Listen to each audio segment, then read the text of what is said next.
first game yesterday, and we got a little taste of Tom Brady because when the Bucks and the Skins game ended, am I going to get in trouble with the sensitivity training by not calling them the Washington Commanders? Everybody calls them that now? Listen, they're still the Washington Redskins to me. I'm sorry. It's hard to live your whole life with them as one thing. Listen, we've got to take sensitivity training on Thursday, so I wonder if I'm going to be called on the carpet for calling them the Washington Redskins. And to the best of our knowledge, no one's confirmed why we have to take sensitivity training, but we're thinking it's because of a couple of bozo sports hosts for our company sports station up in Boston made fun of some overweight ladies that are big Disney fans. The influencers. Were they broadcasting at Disney and then they stumbled across the info? Anyway, we've got sensitivity training this week on Thursday. It's an hour of my life. I'm not going to get back. Do you know the mechanics of that? Can we just call in or do we have to be face-to-face? No, it's not in person. It's like company-wide. No, I mean, do we have to be on the Zoom or can we do it on our phone? You know how sometimes they ask you to see your face? Who the hell knows? I'll turn my camera on and off at my will and my leisure. If not, I'll just sit there with no shirt on. I'll just say that's how you are around the house. I'll just say that I'm having a very itchy, rashy episode right now, and I can't got to turn my camera off because I've got poison ivy, like Paulie Walnuts. I got poison ivy, like I'm running around in the woods or something. All right, so busy day today. We have some Tom Brady audio we'll play. Oh, what I was saying, we had a little taste of Tom because when the Bucks and the Washington game ended, there was still obviously some network time to fill. So they threw us over to the Cowboys and the Browns game, and that's where they had Tom Brady in the booth. And listen, I'm going to cut the guy some slack and a break because it was game number one. But, Michelle and I were looking at each other, and we're like, $375 million for that? Yeah. Oh, my God. This is the NFL Gigantic Ripoff on Fox. Holy crap. He's getting ripped for his content, like the words that are coming out of his mouth and just looking uncomfortable. But the uncomfortableness will go away. Yeah, listen, again, first game for Tom Brady, but he just doesn't have any power in his voice. Yeah, for a 6'4", it's beyond that. For a 6'4", right? He's like 6'4"? Yeah. Like for a 6'4" guy. Big NFL quarterback. He's got a little wimpy, hefty. You'd expect hefty. And instead it's like wimpy.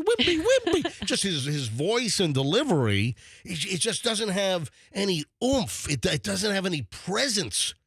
I distinctly remember us making fun of him on a podcast that he was on years ago when he was with the Bucks, because we took a clip from the podcast and he was like, well, what I saw on the field is blah, blah, and his voice was so deep, and we were imitating Tom Brady's him. voice? Yes. So here's my point with this. I don't recall him having a deep voice ever. That's kind of why it was funny, because we didn't think it was like he sounded like he was trying to have a deep, affected voice on this particular podcast. My point is maybe once he calms down, then his voice will deepen a little bit. Maybe it's a little bit higher because he's a little wound up. Hey, I don't know if it's in our audio archives. It's probably on my ridiculously packed hard drive.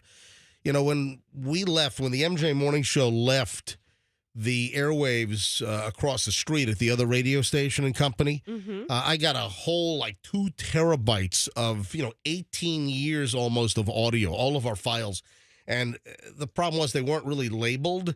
So I've had to go through manually, and I think it's a 35 to 40 year project. Oh, I bet. Yeah, so I've only gone through a fraction of the audio. Hey, Andrew, I don't know if this is out there. I don't know if this is available, if you can find it, but you were talking about Tom Brady, and I don't recall the audio you're talking about of him with a very suddenly deep voice. But there's this audio bite of Michael Jackson, and it might have been during his trial, during the whole child molestation trial deal.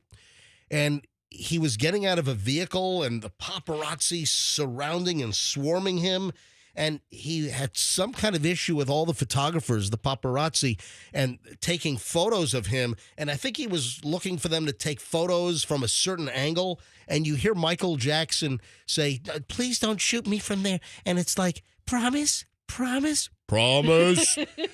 It's seriously. So he's saying to the photographer, photographer says, "Yes, Michael, I'm only going to photograph you from this angle." And Michael Jackson goes, "Promise, promise, promise." And he just goes like a demon voice. Oh my Promise. God, promise. It was like, hey, Andrew, I don't know if that audio is in our archives here or if you can find that on YouTube, but that was just bizarre. Promise, bizarre audio. His true emotion came out in that.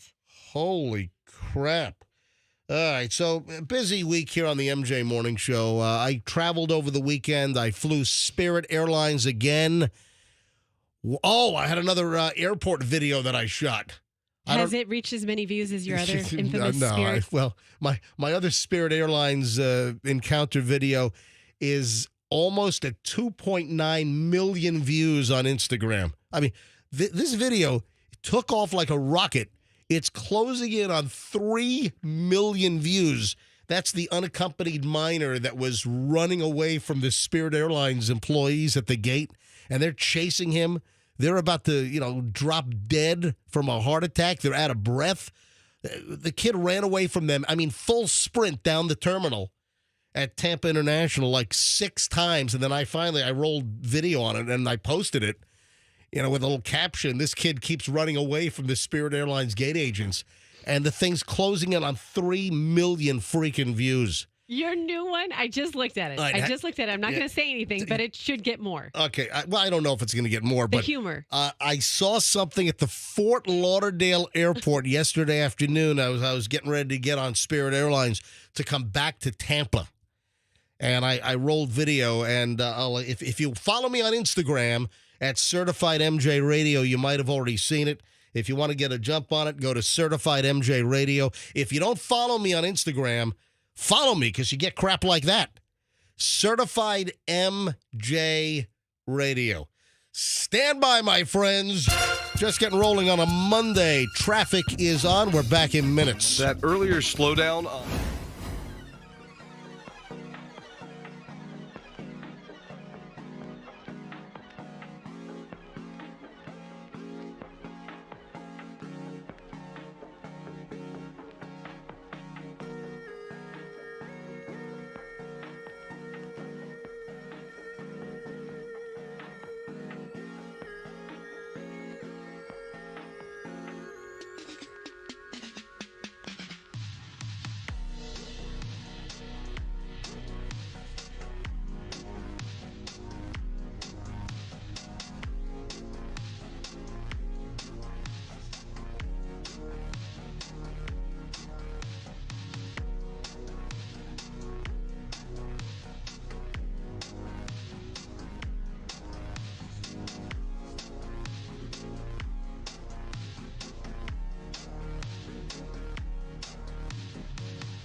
It is the MJ Morning Show on Q105 621. MJ and Roxanne. Fester is in Pennsylvania. I think he got there last night. Fester is doing his RV sales, and that's his real job. See, this whole MJ Morning Show thing with the whole crew, including Fester, that's Fester's little side gig.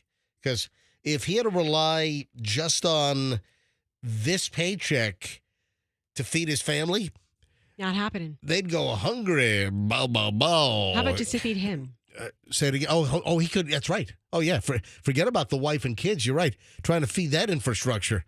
That's trying to maintain that bod. Yeah. So Fester is up in Pennsylvania because his real job is with General RV. That big RV place over on I-4 in Sefner, or is it Dover? And so there's a huge RV show, I guess, this entire week. I could probably call him up in just a bit, and I do have a couple of questions for him, so I will get him on. So that's where Fester is. Hey, Andrew, you were talking to Fester last week about Cadillacs. Is that your Cadillac now out there? Is that yours? Yes, it is. Oh, congratulations. All right, now hang on a minute. Fester drives a 2010 Cadillac boat, an aircraft carrier, and he bought it used, paid like, $5,000 for the thing or $7,000 for the thing. And Fester loves these giant old guy, retirement community boat, land yachts. And then Andrew, I heard just Andrew having a conversation with Fester last week. Were you saying I took your advice, or what was the conversation that I kind of overheard a little bit in the hallway? I'm not quite sure what about it you heard. I don't know what advice I was asking him. I thought you had a pickup truck. I do have a pickup. You still have it? Yeah, I still have the Toyota, yes. Oh, All right, so hold on a minute. You have a pickup truck, but then you bought an old Cadillac as well? It wasn't. It's a little more information than we really need to get into here, but it was acquired over the weekend, yeah. Oh, okay. Did someone will it to you? Did somebody pass away? I'll explain it during the break. Okay. Hold on, you can't explain on the show? I'd prefer not to. Oh, geez, you're holding back like Roxanne now. I learned from the best. Oh, geez. What year is that Cadillac? That's actually 2008. Oh, so that's 2 years older than Fester's. Yes. So hold on, why can't you tell us where you? We got a Cadillac mystery on our hands. Why can't you? Our producer now is like Scooby-Doo Cadillac mystery. Come on, where'd the Cadillac come from? It came from another state. All right, that's what state? And I don't mean Michigan. Okay, it wasn't manufactured right. What state did the Cadillac come from? Georgia. All right, and the Cadillac, is it the same model as Fester's, or is I don't know what model Fester has. I've never actually seen his because he's gone before I walk out of this room. Is that your car? Is it titled in your name? It will be. It will be. It still has Georgia plates on it? No. So you got Florida plates on it. He's waving me. It's a Cadillac mystery. It's a Cadillac mystery. Now, I've got two guys on the MJ Morning Show. Fester in a 2010 Cadillac DTS. What model is that car that you have? It's also a DTS. Okay, there we go. It looks similar. It has the same large aircraft carrier-like profile. Yeah. So now Andrew has a 2008 Cadillac DTS. It's like it's like Jerry Seinfeld's father, or the crazy guy with the pen. Take it. Take the pen. Take the pen. It's like it's a giant. It's a retirement community, land yacht that now both your employees. Yes, exactly. So Fester has a 2010 DTS, and now Andrew has a 2008 DTS. Holy crap! Okay, right, one question, Andrew: is it hot? No. Okay, to make sure it's not. Yeah, stolen. you're being very cagey. I don't understand why you won't give us information. It came from Georgia. It's not stolen. But he's shutting me down. What the hell? During the break, we'll find out the mystery. What the hell is so secretive? Well, I'm trying to figure out why the secrets. Anyway, all right, moving along to this, and a lot of folks now probably working out. I'm sure we have people that are running or jogging right now that are listening to us, or people that are, in the either doing some crunches, people, if you have a little home workout set up, or maybe you're at the gym and you got us in the earbuds. Man, there's a story that I saw of a woman was working out at Crunch Fitness. And it nothing to do with Crunch. Right. I mean, nothing to do with, Crunch per se. It just happened to happen at a Crunch facility. And this woman, and I'm reading this whole account of her situation, her incident at the gym. Is it local? No, it's not a local Crunch story. Crunch is national company, franchised and all over the place. So this woman, Cassidy Davis, posted a video online, and she's sitting in her car. So she recounts what happened inside Crunch Gym or Crunch Fitness. And she was rattled, she was shaking, and she's out in the parking lot sitting in her car telling the story. And she says that she was resting in between sets on one of the lifting machines, and she noticed that there were some feet walking toward her way as she was looking down. And she said, I'm assuming that he's waiting for me to be done. And I'm like, hey, I'm finishing up. I look up and he's like, pull out your headphones. The guy yells at her, pull out your headphones.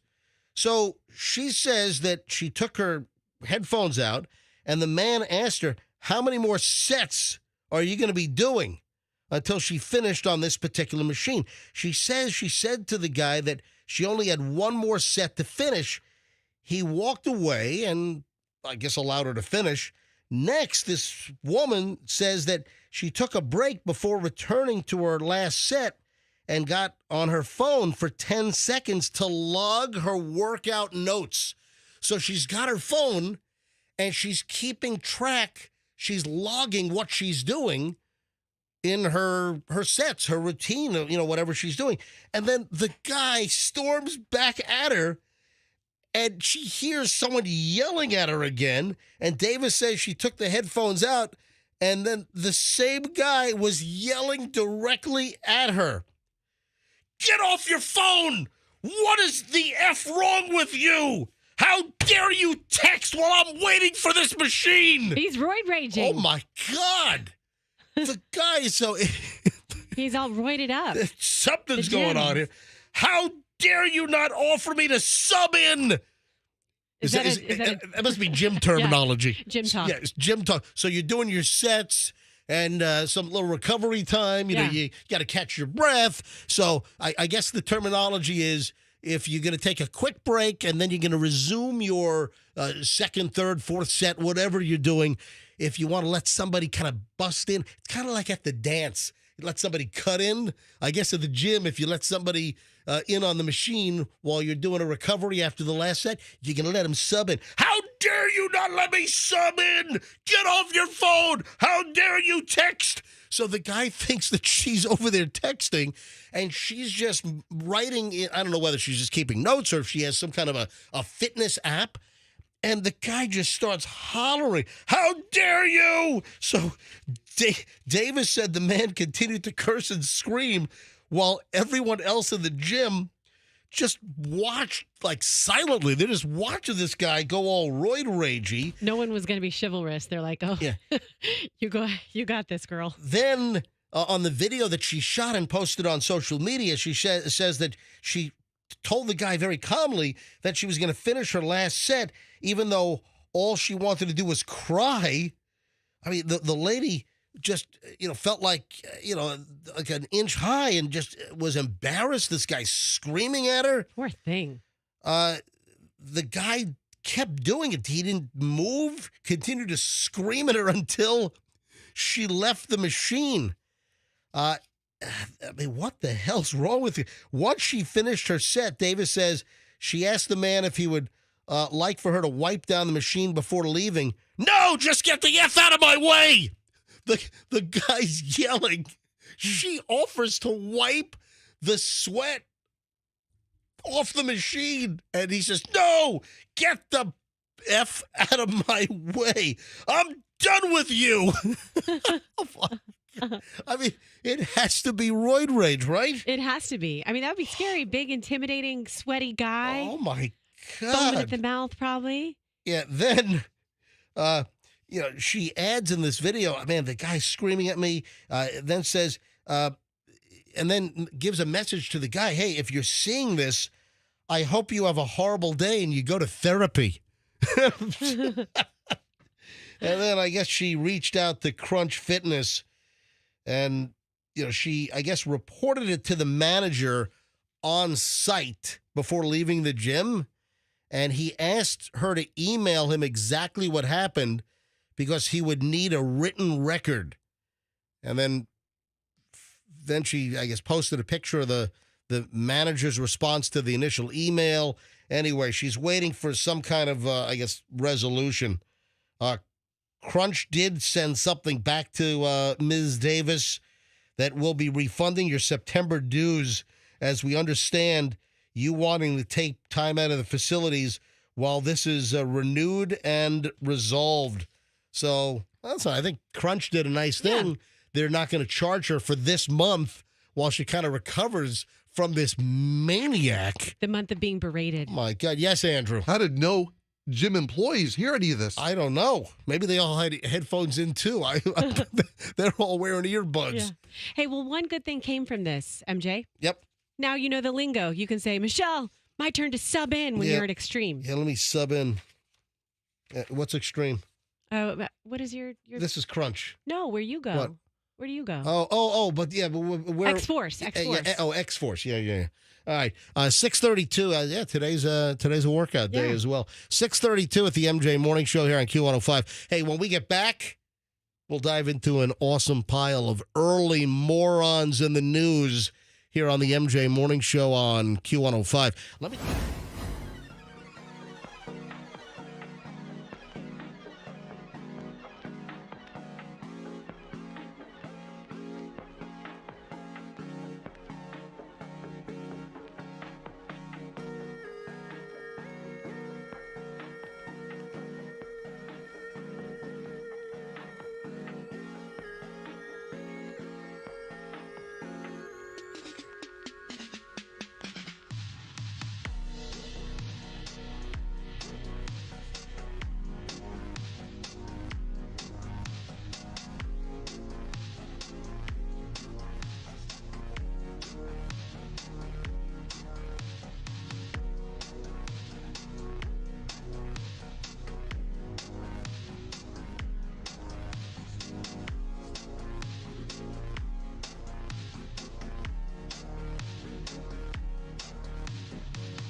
The story just a moment ago why Andrew's all cagey and why he kind of shut down and wouldn't give me all the information.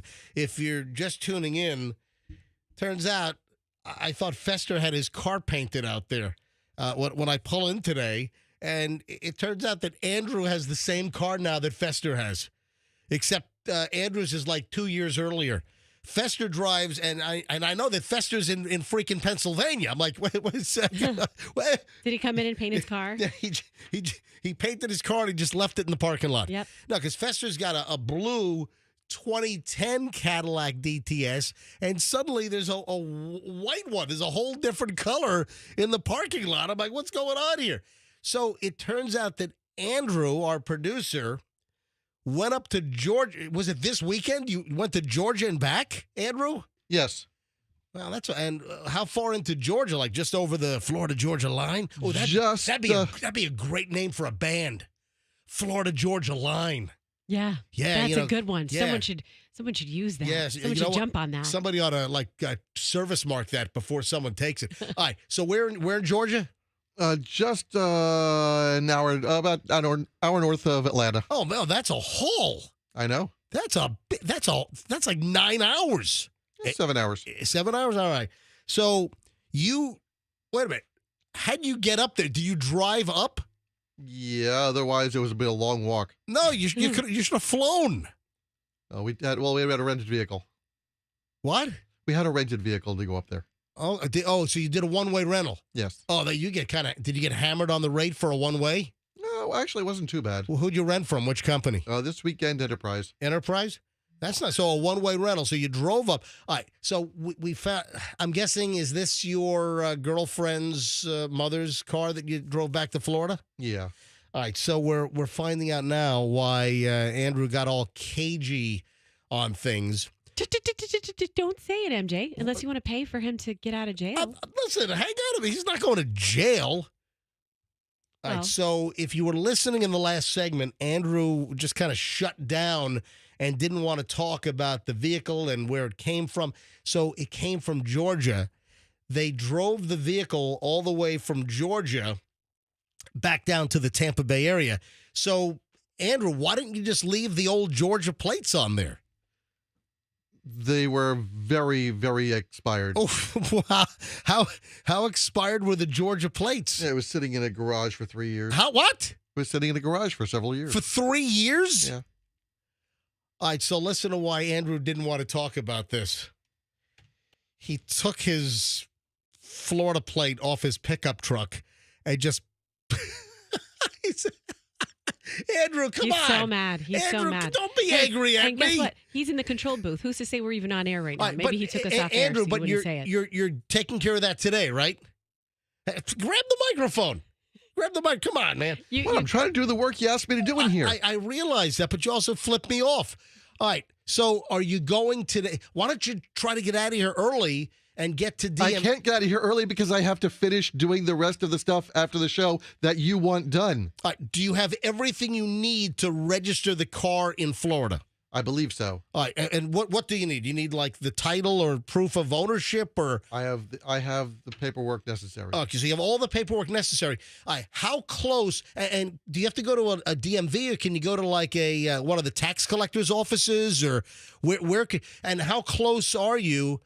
If you live in Hillsborough, do you have to go to Hillsborough, or can you do it? I have to go back to Hillsborough. So you have to go back to Hillsborough. All right, so you're all concerned and you don't want to talk about this because you got the wrong plate on the vehicle. And, hey, if cops run the plate, they might think, it's a stolen car, felony traffic stop, guns drawn. Get out of the car! Get out of the effing car! That's what he's avoiding. That's what he's trying to Face down avoid. on the pavement! Because... Andrew does not look happy. Do you see that face in there, MJ? Dude, this is a skeleton crew. You have to be nice to all of us. Andrew, we talk about some uncomfortable things occasionally on the MJ Morning Show. You're going to be fine. If you get pulled over, you just tell the cop, I'm on the way to DMV. Get on the ground! All right. He's not amused. Andrew, come on, crack a little smile. Would you please? Oh, look at that. All right. So, Andrew, what time do you think you could be heading to DMV or the tax collector's office? I have no idea what time I'll get out of here today. Roxanne, do we have one of those online classes today? Let me check. No, I don't think so. But even if you do, just blow it off. Just forget it. I'm not allowed to. I'm giving you permission. I will stand up for you. I mean, these online, whatever these, what are they called that you have to go to? Meetings. But what is it? What is it? It's like for digital meeting. Oh my God! I mean, every freaking what could they possibly be telling you week after week after week after week after week? I haven't gone to one of these things. No, you haven't. I haven't heard a damn word about me not going to these meetings. You have a big digital knowledge gap. All right. So, Andrew, just get the hell out of here. Get the podcast posted. Get our video posted. The video of the day, get it posted at MJ Morning Show on Instagram. Get the podcast done and get the hell out of here today and get the car registered so you're not like a floating felon in a land yacht. Okay? In this big old Cadillac barge. So is that going to be yours or your girlfriend's? So am I actually the moron in the news today? No, Isn't no, that the segment? oh, that's right. This is morons in the news here on the MJ. All right, let me do a. We're not featuring you, I promise, right, Andrew. Guess what? One of my moron stories, though, is automotive related. Can you imagine if you're a Lyft driver and the passenger grabs your seatbelt and starts choking you with it? My God. A Lyft driver says a passenger attacked him. It's happened in Texas by choking him with his own seatbelt. It's like in The Wedding Singer, where Adam Sandler tells the heckling dude, I'm going to choke you with my microphone. I'm going to strangle you with my microphone cord. My God. So the guy in the back seat grabs the driver's seatbelt and starts like strangling him choking him with his own seatbelt. Are we surprised this doesn't happen more often? Or often, as you like to say? Well, the driver has filed a lawsuit against Lyft and the hospital where he picked up the passenger. Like, what? Oh, I bet it was like they let somebody out of the hospital who was having some mental issues. The driver is Kahinde Ayula. And he said the staff at Memorial Hermann Hospital in Houston, Texas, requested the ride, helped the passenger to the vehicle back in February. He pulled my seatbelt and wrapped it around my neck, choking me. He was trying to kill me. What the hell? The passenger, Ramiro Vela, was charged with aggravated assault in connection with the attack. The driver, Ayula, explained the impact of the violent attack has left him, scarred, essentially. He's now fearful of a falling victim to another attack. Just like we're sitting there, if someone tries to pass behind me, I'm always scared, I see, every day I'm thinking I'm going to get attacked by my next passenger. He's got like PTSD. Yeah, it's post-traumatic stress disorder. Yeah. He's driving and then just like involuntarily snaps his neck back because he's afraid he's going to get choked again. Yeah, I guess he's afraid of wherever he goes. And he says that he has not picked up passengers since the incident because he's fearful. I don't blame him. But it's not just if he were driving, it's not just that, because he apparently stopped driving because he's so afraid. But just in daily life, he says he's just walking around and he's looking behind him, thinking he's going to get choked by somebody. I bet. My God, he says I'm scared. Yeah, Ayula said when he arrived at the hospital to pick up the patient, he observed the man standing with 3 hospital workers as he was fidgeting and behaving strangely. So what this guy's saying is the hospital probably should have known that this guy was not stable. Yeah, they released him. And he was going to be in danger. So, hospital employees were like standing with the guy outside of the hospital. It was almost like, what I surmised here, the hospital couldn't wait to get rid of this guy. Take him. It's like, oh my God, and they put this maniac in the lift, and the maniac proceeded to choke the driver with his own freaking seatbelt. See, they're going to go back in this case. They're going to figure out what drugs he may have had in his system. I guess there was a security guard with the hospital workers. This guy was apparently like a known mess and a menace, and they just dumped this homicidal dude on this unsuspecting Lyft driver. Like they're transporting a prisoner. Here, take this guy. I want to know whose Lyft account did they use? Yeah. Good question. What kind of rating does a guy that goes on to choke the Lyft driver with a seatbelt? What kind of rating do you have? See, that's a problem right there. I wonder if one of the hospital employees used their own account, because that's misrepresentation, and then you put somebody else in it. I guess we're allowed to do that. People do that all the time. Shortly after Vela entered his car, he started talking to himself, and then he started beating his chest. He started beating his chest. At one point, slid over into the back seat to behind Ayula. So slid over behind Ayula in the back seat. The passenger grabbed Ayula's seatbelt, wrapped it around the driver's neck. He attempted to put his fingers between his neck and the seatbelt and was unable to fasten his seatbelt. It was being held so tightly. Vela then used his arm and put the driver in a chokehold to drive while he's driving. Poor Ayula. He's probably swerving all over the... Oh, my God! He's swerving all over the place. The driver was able to pull the car over. Vela then kicked out the back window until the frame popped, and then kicked a dent into the back of the vehicle and opened the trunk. Then Vela ran to a house, began yelling and attempting to enter a house. The homeowner called 911, and the maniac patient was finally arrested. Anyway, he's suing for loss of wages, medical bills. He said his whole life flashed before him. He's everything's upside down. My God. Can you imagine driving on the highway and looking over, seeing Ayula getting choked out in his car? All I know is, man, if you're an Uber or a Lyft driver, I freaking hope that doesn't happen to you. My God. All right, that's early. They've all got stories. Early rideshare morons in the news here on the MJ Morning Show. Wow, the famous 7 o'clock hour starts next, including an hour and 20 minutes of nonstop MJ. I found a road prize. I found something on the road on Friday night, and I want to reunite it with its rightful owner. I put myself in danger to get this out of the road. And if it belongs to you, I want to get it back to you. All right, that's coming up next. Stand by here on the MJ Morning Show on Q105. Steve and Elizabeth Holland would love to...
It is 7:03 at the MJ Morning Show. Welcome to the 7 o'clock hour. Don't forget, we start an hour and 20 minutes plus of nonstop MJ coming up at around 7:25 this morning. That's a daily thing, man. That's a daily feature. An hour and 20 minutes plus of nonstop content every morning. So we're about, 25 minutes away? 20, no, not 25 minutes, but 20. about 20 minutes away. From that. Hey, let me try Fester and see if he's available this morning, because there are a couple of things. Are we on the right to voicemail with this? Feel free to leave a message, but the fastest response will always be through text. So this line, when I call out on the studio lines, we're on the right to voicemail setup. Fester, he was rambling about a duck. What? Yeah, see, now the second time it rings through. See, before he left for Pennsylvania, he's like rambling. I was in the middle of something, and he's rambling about a freaking duck. Really? Hello. Hello?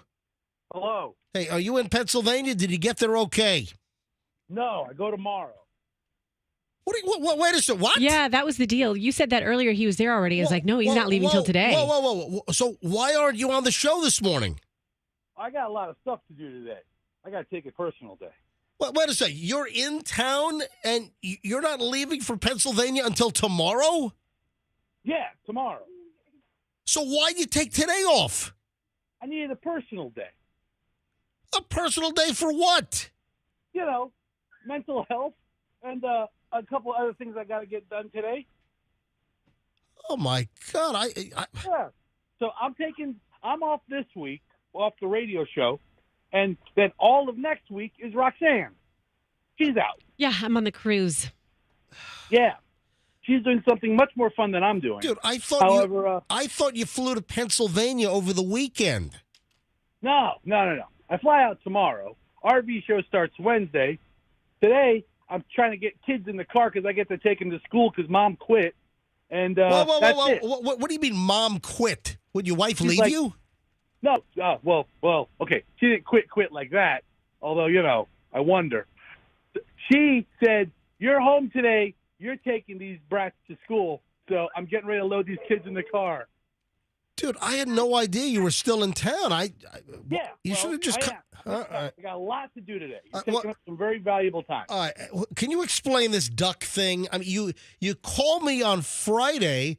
I thought you were getting on your flight over either Friday or over the weekend, and then you're calling me about the duck, and you now have a little baby duck. What's going on? Okay, all right. So I went to go visit Taha. Taha is the guy that gave us the goose. Oh, for the Froggy reenactment of the Fabio thing, Yeah, the 25th anniversary. Thank you, Rox. The 25th anniversary of the Fabio goose. Froggy got smashed in the face with a duck, and we got the duck from a local poultry dealer.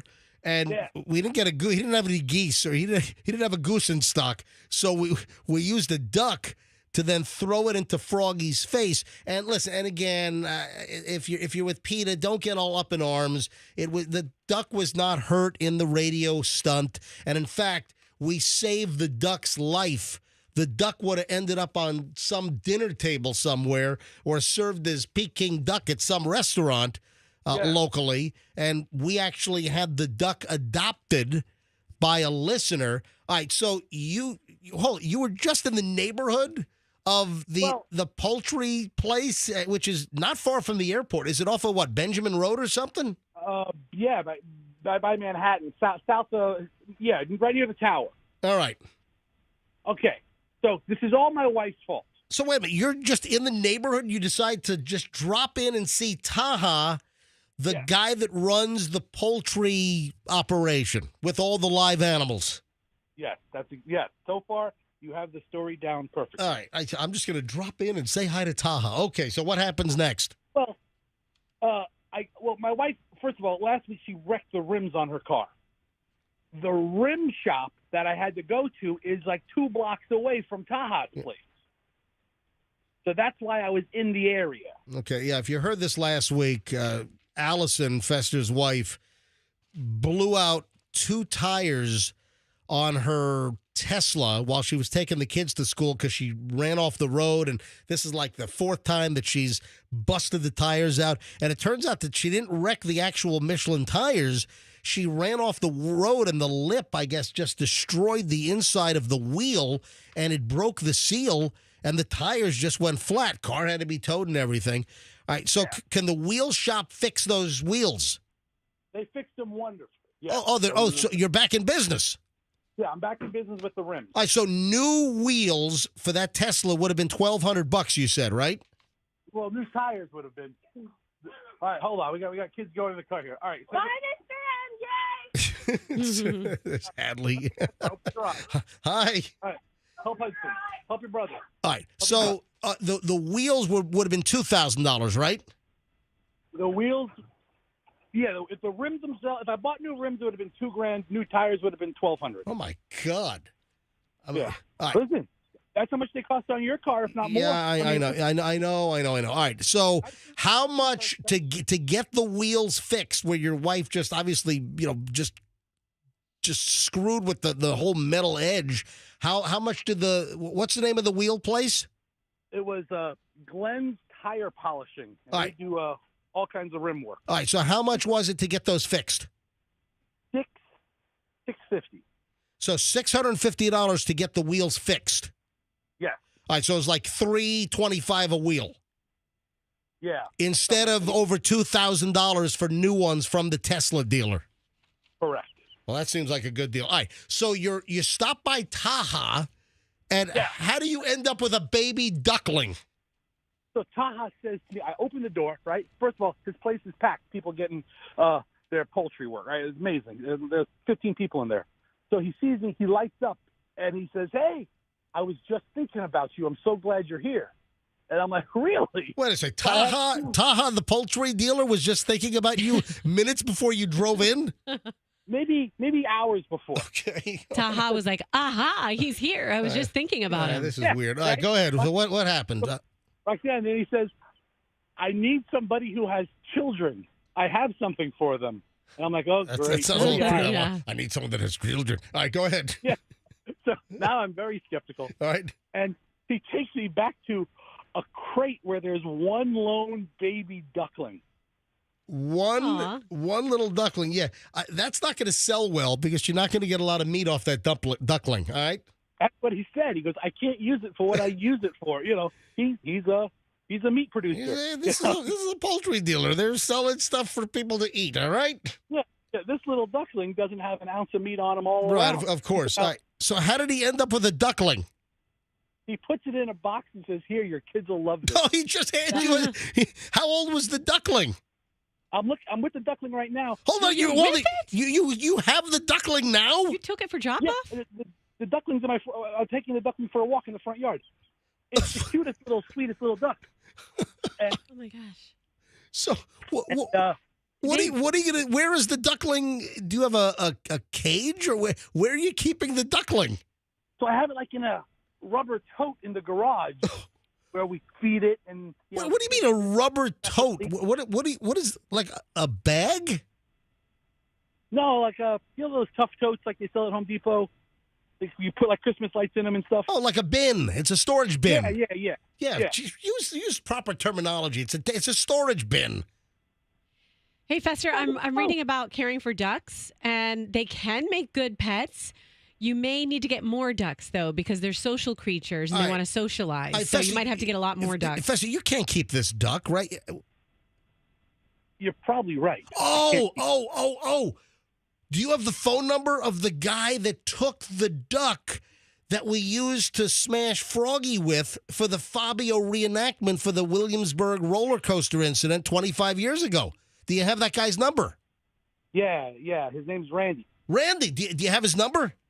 I do, because he sent me pictures of Fabio and Giselle, and then he sent me a picture a couple of weeks ago of his two new ducks, Froggy and Roxanne. Oh, so we need to get, wait a minute, we need to get Randy on the phone so we can get the new baby duck to him. Okay. Have you contacted him yet? I haven't contacted him yet. Well, do you want to send me his number? I'll call him up so we can get the... Fester, you can't care for a baby duck.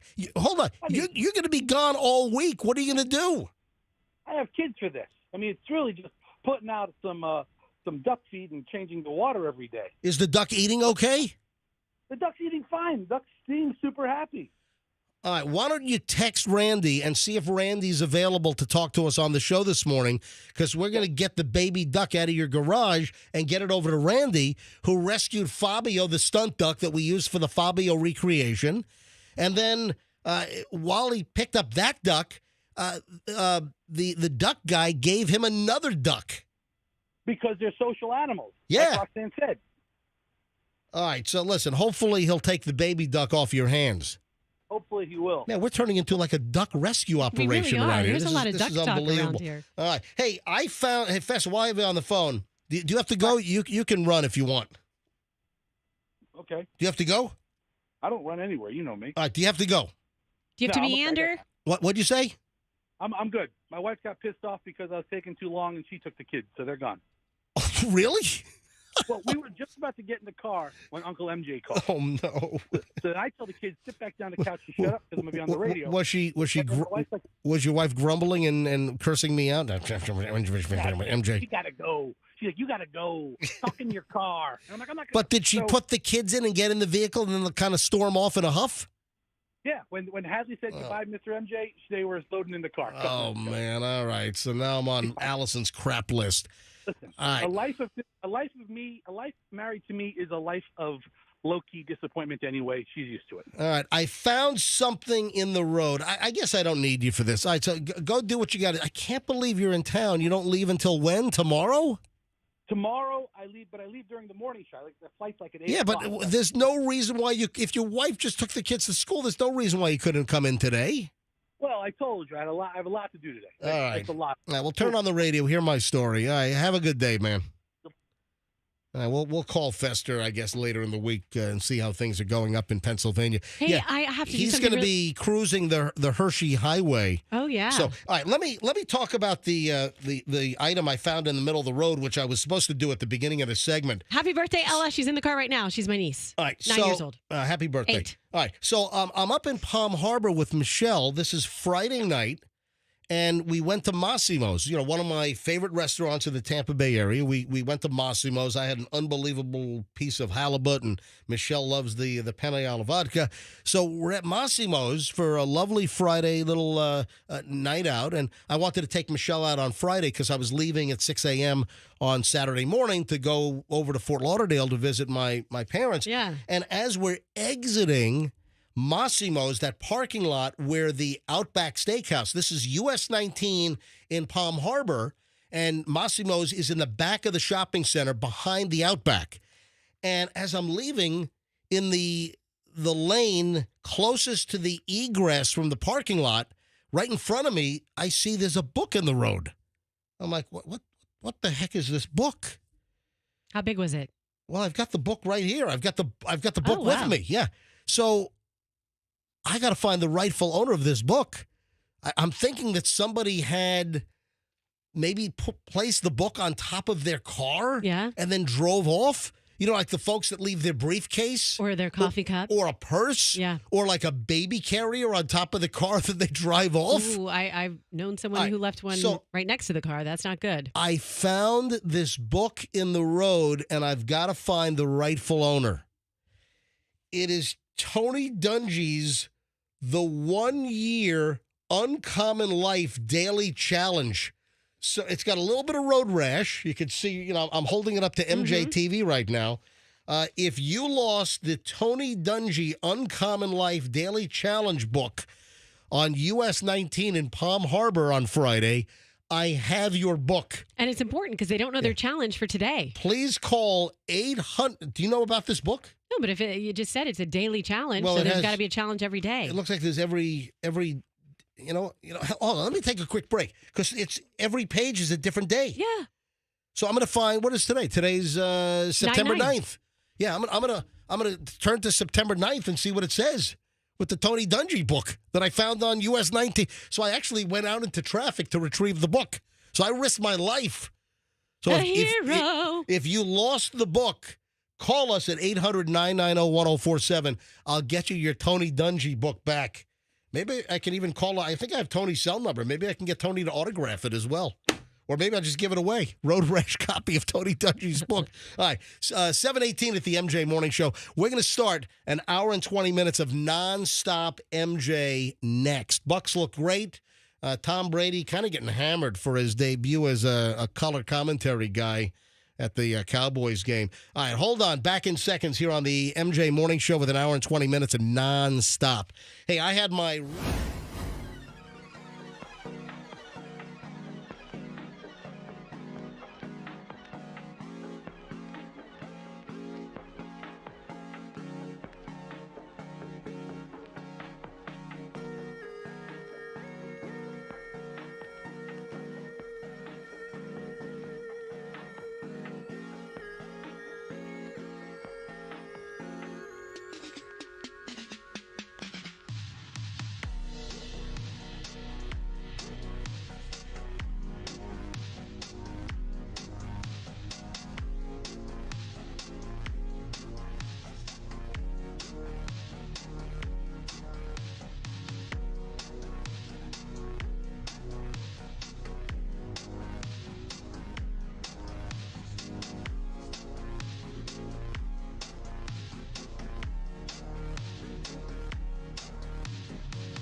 It is 7:28 at the MJ Morning Show. All right, running a few minutes late here, but hey, you still get over an hour and 20 minutes of non-stop MJ, which starts right now here on a Monday. Hey, Andrew, anyone call up for the Tony Dungy book I found on US 19 in Palm Harbor on Friday night?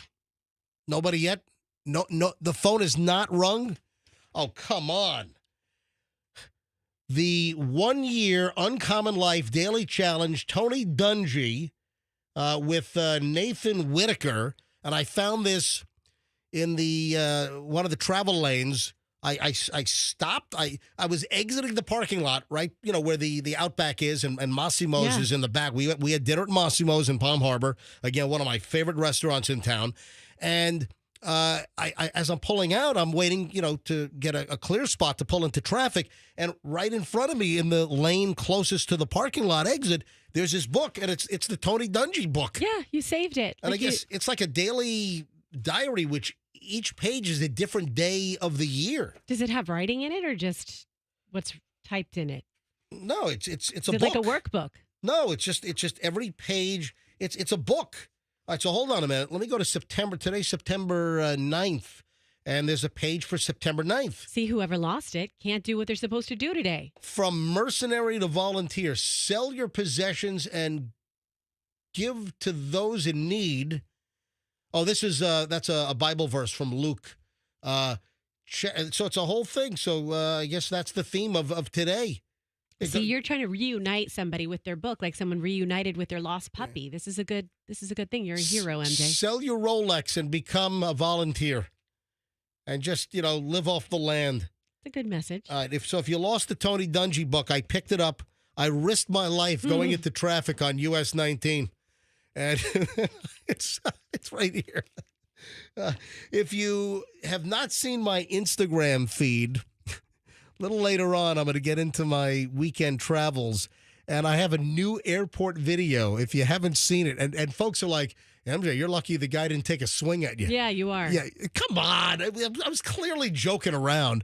So I saw this guy at the Fort Lauderdale airport yesterday as I was getting ready to board the flight to come back to Tampa. I was, out on Saturday morning, came back yesterday afternoon, visiting my dad. My dad's going to be 82 next month, and, he's starting to go downhill, and, I'm going to try to make as many, trips as I can over there. And, well, I saw a guy in the airport, and, me, I can't keep my mouth shut. So I shot a little video, and it turns out the guy was a good sport, and he did not, knock my lights out. So, I'll get into that later on, but if you want to take a look at it, if you want to get a jump on it, it's at Certified MJ Radio. So you can take a look at the video in the airport. Certified, I've never seen a guy with this thing on their head. I need to know if you ambushed him or if you were like, sir, do you mind if I film you? No, I just walked right behind him. That's what I thought. And I walked next to him. And, that's what I thought. That's dangerous. I was happy to see him smile and laugh. Yeah, and, I bet. And not say, get out of my face, and just, smash me in the, ow, son. I would think that he would behave properly in an airport, but... because everybody behaves properly in airports. Absolutely. It's very, very sacred ground. So if you haven't seen the video, and then there was something that happened to my parents' house. I got two things and two videos I've got to talk about, but if you're not following me on Instagram, you should. Certified MJ Radio. That's Certified MJ Radio. Give me a follow. I've had a lot of good content. The Secret Pipeline under West Shore. The snow on the Howard Franklin Bridge, which clearly I'm joking, and people are like, you idiot, that's not snow. It's like, duh. That's already like 150,000 views. Just yeah. And I don't know what's happened. In the last week, I've put on 1,500 followers. People are figuring out who you are. Oh, yeah. We got to follow this guy. Do you know who I am? Do you know who I am? Anyway, no, my follower count is just... It's 1,500 followers in like the last week. Anyway, Certified MJ. My content must be kick-ass. Certified MJ Radio. That's Certified MJ Radio. I'll get into the two videos. Oh, and a recap of my second time on Spirit Airlines. This is the airline I said I would never, ever fly. I flew them back a couple of months ago for the very first time, and now I've flown them again. And now you're endorsing them. I'm not endorsing them, but hold on. You're trying to endorse them. I got to give another glowing review. Well, you don't know that. I have a feeling. You have no idea. You have no idea, Roxanne. The tone of your voice. No idea. Anyway, so we'll get into that a little later on here on the MJ Morning Show. Stand by. This is the creepiest damn thing I've seen in a while. This woman from Long Island, from Ronkonkoma, or if you're taking the LIRR out, they go Ronkonkoma. So it's out in Suffolk County. So yeah, it's a little trek outside of the city. Ronkonkoma, Long Island, New York. This one, I think you saw this. Kelly Cunningham has 7 dolls, and she breastfeeds the dolls. I saw this, MJ, and I actually. In my head, I said, I hope he doesn't do that story tomorrow because of the creep factor. This is one of the. This is You did not send me the story. no. Andrew Hold on. did. So Andrew, I think Andrew, did you? Because I saw this thing over the weekend. Yeah, I narrowed it down between me. I didn't know you saw it too, but Yeah. if someone sent it to you, it wasn't me. Roxanne, Must have been is Andrew. there's not much I don't see. You know, You see it all. I do a lot of preparation for this program. Prep master. Listen, I really care about this show, and I care about making sure our listeners don't miss a thing. Nothing slips by you. All right, so this woman has 7 dolls. She's got these reborn dolls. Remember we talked about these. Yeah. Do you remember what is the description of the reborn doll? They look eerily like real babies. But and aren't real they toddlers? Aren't they sadly for like if a woman loses a baby? They're for women who are struggling with things like that. And it's like a comfort doll? Yes, they're comfort dolls. I mean, they look they're it's kind of crazy how realistic they look. So Kelly Cunningham, I have a picture of her, and she's breastfeeding a doll. Yes. She always wanted to be a mother. And that's the other thing. So women that are not able to have Conceive, babies, yeah. That's another reason why some buy these reborn dolls. Mm-hmm. So she doesn't have her own kids. She now has 7 of these dolls, and she breastfeeds them. Listen, I am very empathetic I have empathy. Yes, you heard me correctly. MJ has empathy. And I feel bad if you lose a child, if you can't have a child. Adoption is always a great option. But, I mean, how can I sit here and not say that the woman with 7 dolls and she literally holds them up to her nipple and she pretends to breastfeed the dolls? Yes, she pretends because there's no milk coming out. I just want to back up a step, MJ. So the reborn baby dolls, there's a community, right? If you have these dolls, you're part of this reborn community. And it's for replacing a child that has been lost or has grown up. Therapeutic aid for women dealing with, like you mentioned, infertility, or wait a second, miscarriage. But wait a second. Even women that have produced real children and have no problems, some women, they miss the maternal aspect and their kids are grown up. Correct. So they want to have a new baby. So they'll get a doll and pretend it's their new baby? Yes. This is what the various uses in this community. And also people just collect as a hobby or play with them as if they're real infants. Listen, I understand that if a woman loses a child, that this might be a good a therapeutic replacement to help. I get that. And to me, that's like the acceptable. But even then, it still seems a little weird to me. But this woman with 7 dolls, because she can't have kids on her own, and she's breastfeeding it. I mean, there's a reason why you were hoping I wouldn't do the story. Because there's nothing like I can take from it to make funny, because it's not funny. Because this woman is okay. Do you know that she is frowned upon in the reborn community because the reborn baby doll community does not want you to breastfeed these dolls? That's a big no-no. Oh, I didn't know that. Yes. Wow, you did some reborn breastfeeding doll research. This woman, what's her name again? Cunningham. It's Kelly Cunningham. Kelly admits it in the story. She's like, I know this is frowned upon in the reborn community. Nobody likes it that I'm breastfeeding. Yeah, her brother Richie wants nothing to do with her now. She breastfeeds the dolls for like 30 minutes at a time. Yes. And she, you get the joke? Oh, no, I didn't. Tell me again. Say it again. Her brother Richie Cunningham? Oh, Richie. Oh, okay. Yeah. Okay. What's that from? Happy Days. There. Thank you. All right, good. Very good. All right. So she breastfeeds for 30 minutes at a time. And wait a minute. Does it. She's just holding a doll to her nip for 30 minutes? Okay. Here's the thing. From what I gather, she's doing this in public. Because then she goes on to say, breasts are so not a big deal. It's just how we take care of our babies.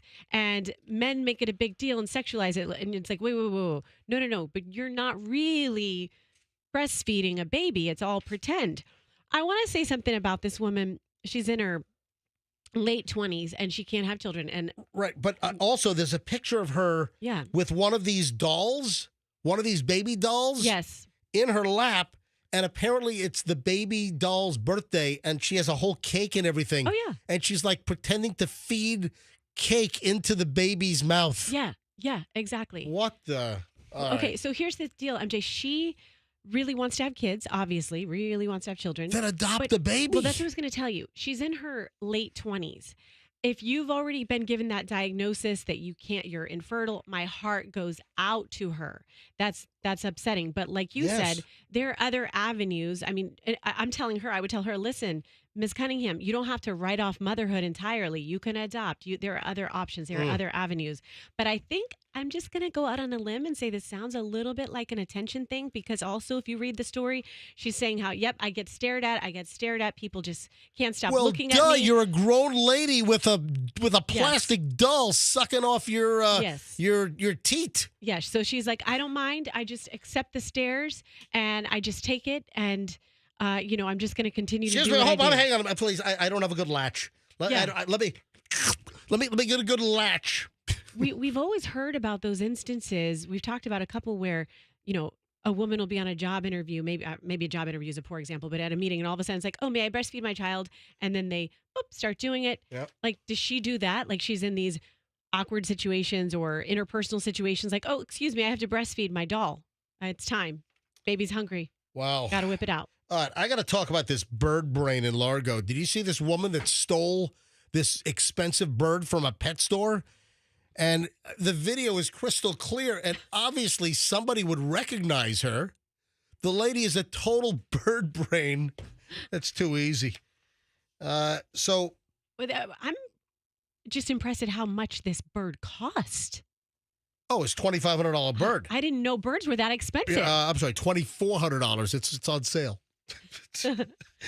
So, but, It was for her. 5-finger discount sale. oh my God, this 54-year-old woman from Largo. Of course, Largo's like the latest, area hotspot. It used to be, Pinellas Park. Now it's Largo. Wait. Largo's taken the crown. Yes. Is it Largo? Well, yeah. Well, no, the woman is from Largo. Oh, the woman is from Largo. Yeah, okay. The bird store, I believe, is in Oldsmar. Oldsmar, So yeah. the store is in Oldsmar, but the woman is from Largo. And She's a Largonian. she ripped off a baby bird worth $2,400. And the store had video. There was like surveillance video, and there was like virtually crystal clear video. And when I first heard about the story that Pinellas County detectives were looking for this woman, she ripped off this expensive bird. I'm like, look at this video. I mean, it's almost like she posed for a glamour shot. I mean, they're going to find this woman. Someone's going to see this on the news and turn her in, and that's exactly what happened. So according to Pinellas County Sheriff's Office deputies, they originally went to this Everything Birds is a store at the flea market. I guess it's a booth, or it looked like it was enclosed. Yeah, it did. Yeah, so I've never been to the Oldsmar flea market, but I guess you have outdoor and indoor? I pass by it all the time. I've never been. So is there outdoor and indoor? It looks like there are different little enclaves, and okay, I'm looking at the video now. Yeah. You can kind of see it. There's a lot of light coming in, but it does have something overhead. It's under like some kind of roof. Yes. So this woman goes in Saturday morning, it's around 10 a.m., and the woman reaches down into this pen, and she picks up a black-headed it's Caique. So it's some kind of black-headed bird. Is it a KQ or a cake? I got to be careful. It's Yeah. Kiki. It's Caique. And she rips off this bird. It's a $2,400. Is it a parrot? Wow, I just saw it happen. Did she just like swipe it out of there? Yes. Whoosh, and then like grabbed it and walked out and kind of the Pinellas County Sheriff's Office released the surveillance video from this Everything Birds, at the Oldsmar Flea Market. They gave the video to the sheriff's office. The sheriff's office then released it to the media. And you see the woman just reach down and pick up the bird and just puts it in her bag and walks away with it.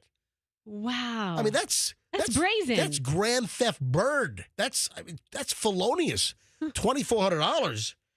So she was arrested on Sunday after people recognized her. She was arrested yesterday. That was fast. Yeah. And according to the Pinellas County Sheriff's Office, they've recovered the bird, and the bird is apparently fine. You know, the bird was not eating on its own. The bird still had to be hand-fed.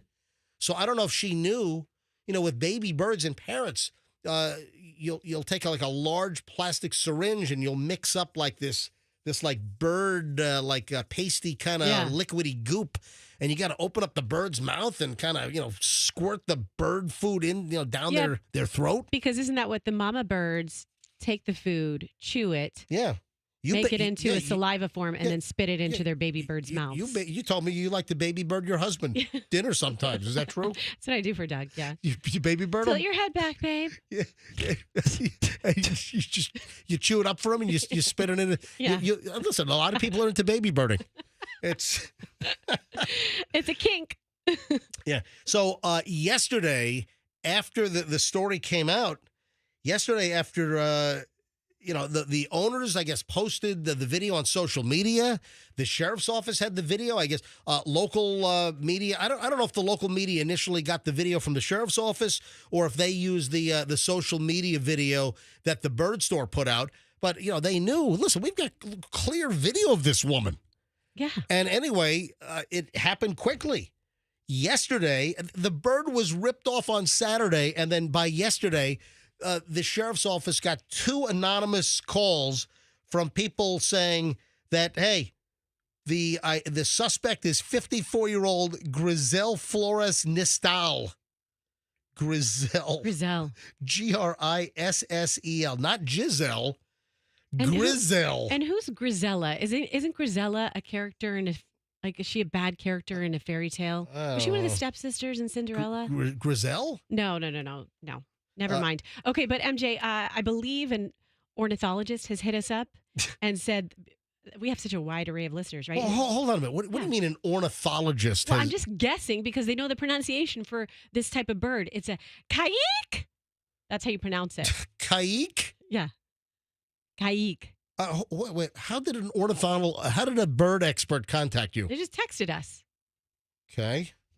Said that that's the pronunciation. Griselle Flores. See if he knows how to pronounce this lady's first name, too. It's Griselle Flores Nistal. And she took the bird. She stuffed it in this, like, oversized, purse. And then she walked out with the bird. And took it home to her place in Largo. And once detectives went to her home, they tracked her down. She returned the bird. She was arrested, charged with 1 count of felony grand theft bird. What's her name again? Griselle Flores Nistal. Another very naughty Griselle? Griselle Blanco, the notorious Colombian drug lord, played by Sofia Vergara. Vergara? Yes. Yeah.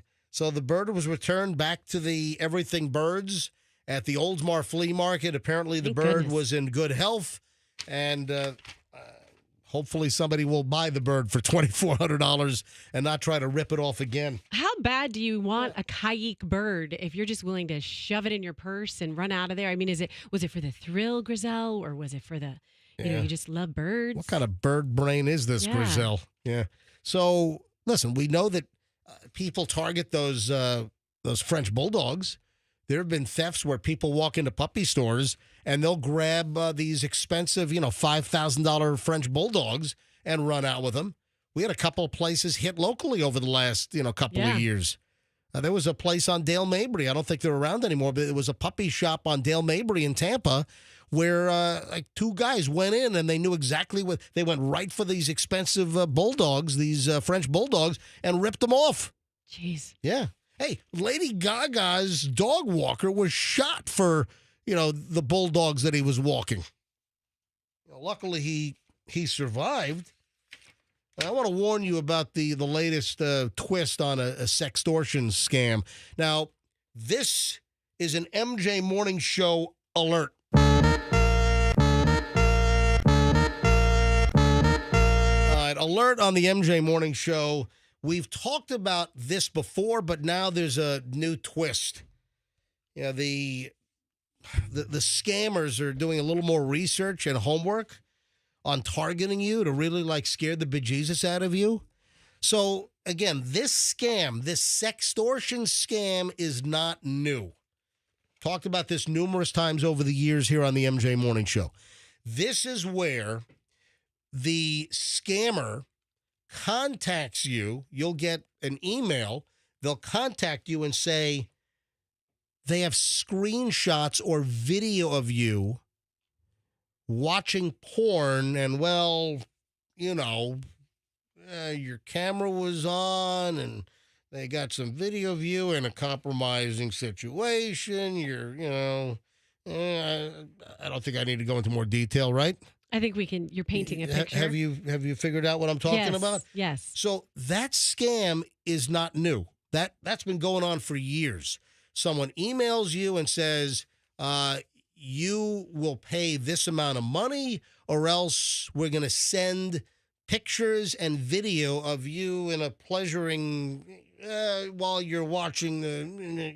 All right, I think you know what I'm talking about. So this is an old scam, but there's a new twist to the old scam that is happening, and multiple police agencies around the country are warning people, don't fall for this. The latest twist is, in the email, they're including an image grabbed off of Google Street View. Oh. So that's the latest twist to the scam.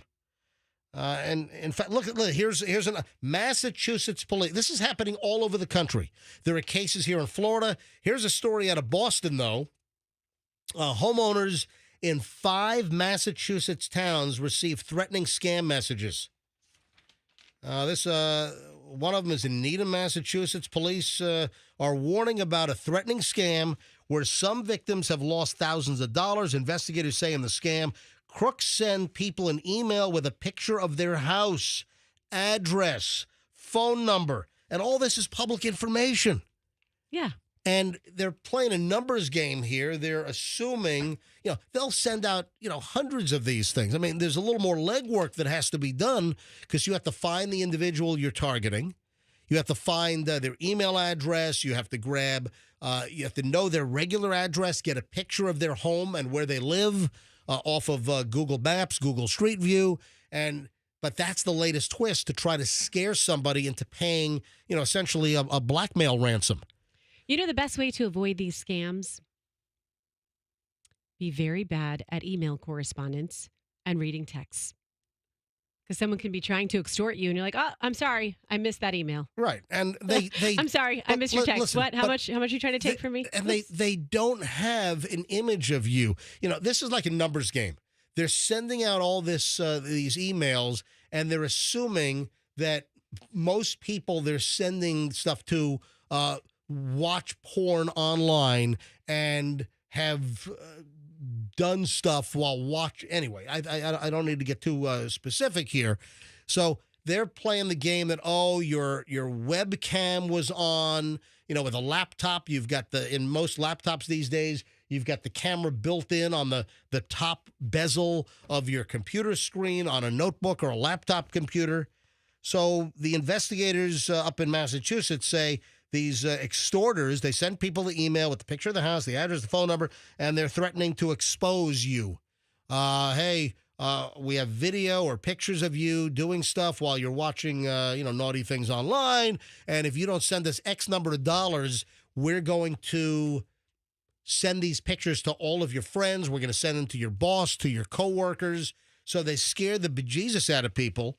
And some people are like, I don't watch porn online. Get out of here. But if some people do, and if the shoe fits, so to speak. They get all paranoid. Then they get paranoid. Hey, hit him back and say, Yeah. sounds like you're the pervert. I'm watching it on my own time. You're trying to watch me watch it. Here's a sample story. Kristen Ward, she got the email last week, and she said, I was terrified. She was like, oh, my God, here's a picture of my house, my cell phone, my first name, and the person keeps addressing me by my first name. I mean, do I have a stalker? Is somebody watching me? The scammers claim to have compromising videos and pictures that they got remotely. Then they demanded her to pay up $2,000 through a cryptocurrency QR code, or they'd send the so-called pictures and videos to every single one of her contacts. So they claimed that they had all of her email and phone contacts, and if she didn't pay up the $2,000, I mean, they're trying to scare the living daylights out of her. And there are some people that are going to cave, that are going to believe this, but it's a numbers game. And, you know, it's more laborious, it's more labor intensive than the original scam of just sending out blanket emails. You know, you could send out thousands and thousands of emails, and you're going to get people that are going to get suckered and are going to bite on this. The new twist clearly is more labor intensive because they've got to do more research and homework on you, and even find your address and get a Google Maps or a Street View picture of your home off of online. It's all public stuff. It's all out there. You know, we're talking about this happening to adults. I'm assuming this is a conversation about adults, but you know, predators do this to kids too. Oh, yeah. Well, you have the catfishing deal going on where, like, you know, a lot of, like, well, both teen boys and teen girls have been targeted. Again, we've talked about this as well, where a teen will be online and they'll meet somebody, and let's say it's a 15-year-old. And listen, there have been suicides.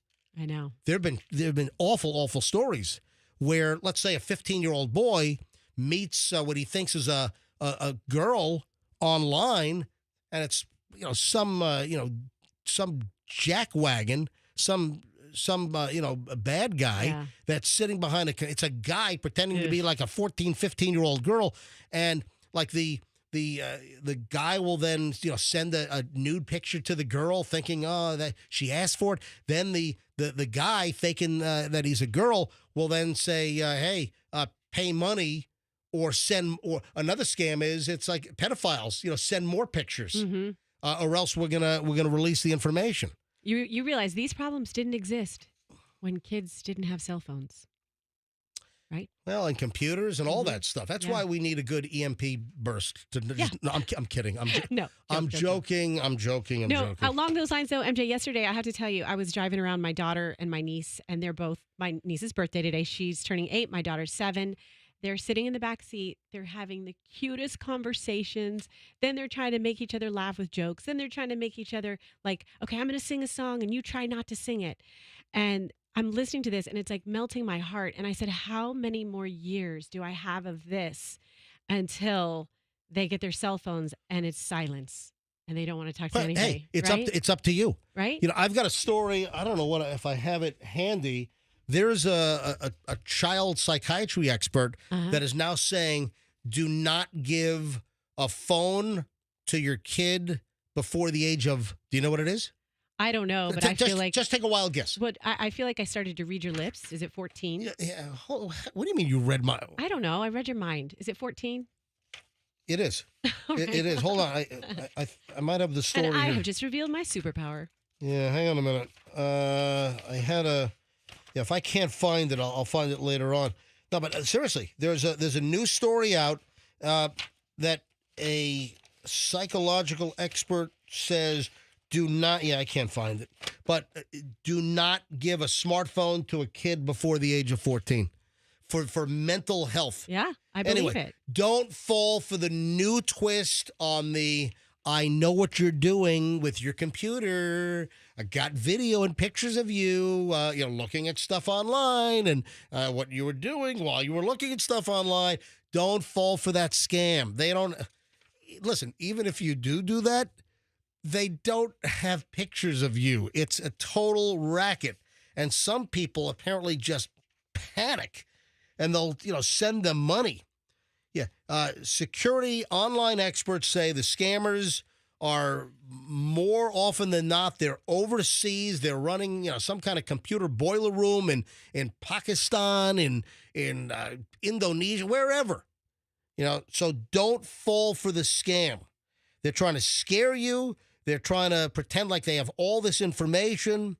And now the latest twist is a Google Street View picture of your house. It's a scam. Do not, just ignore it.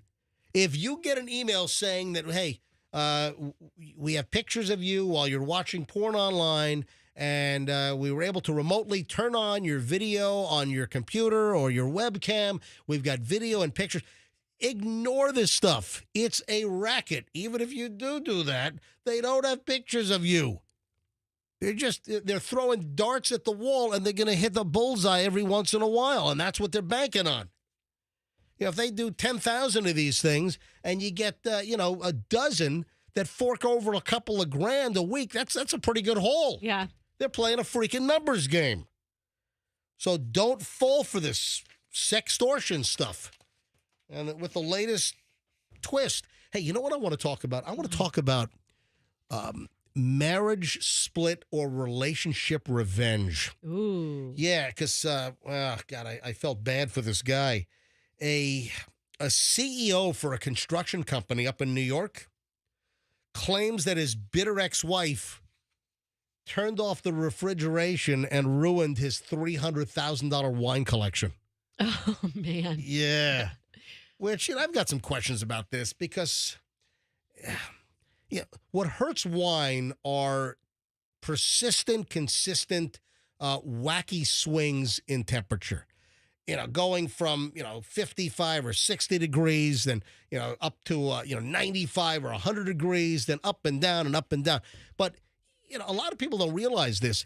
If you have wine, ideally you want to store it in a cellar or have a cooler and, store red wines at 56 degrees or 55 or 58, somewhere in that range. Some people have like walk-in wine cellars. But one of the things that people don't realize is you can keep wine at reasonable room temperature for years and years and years.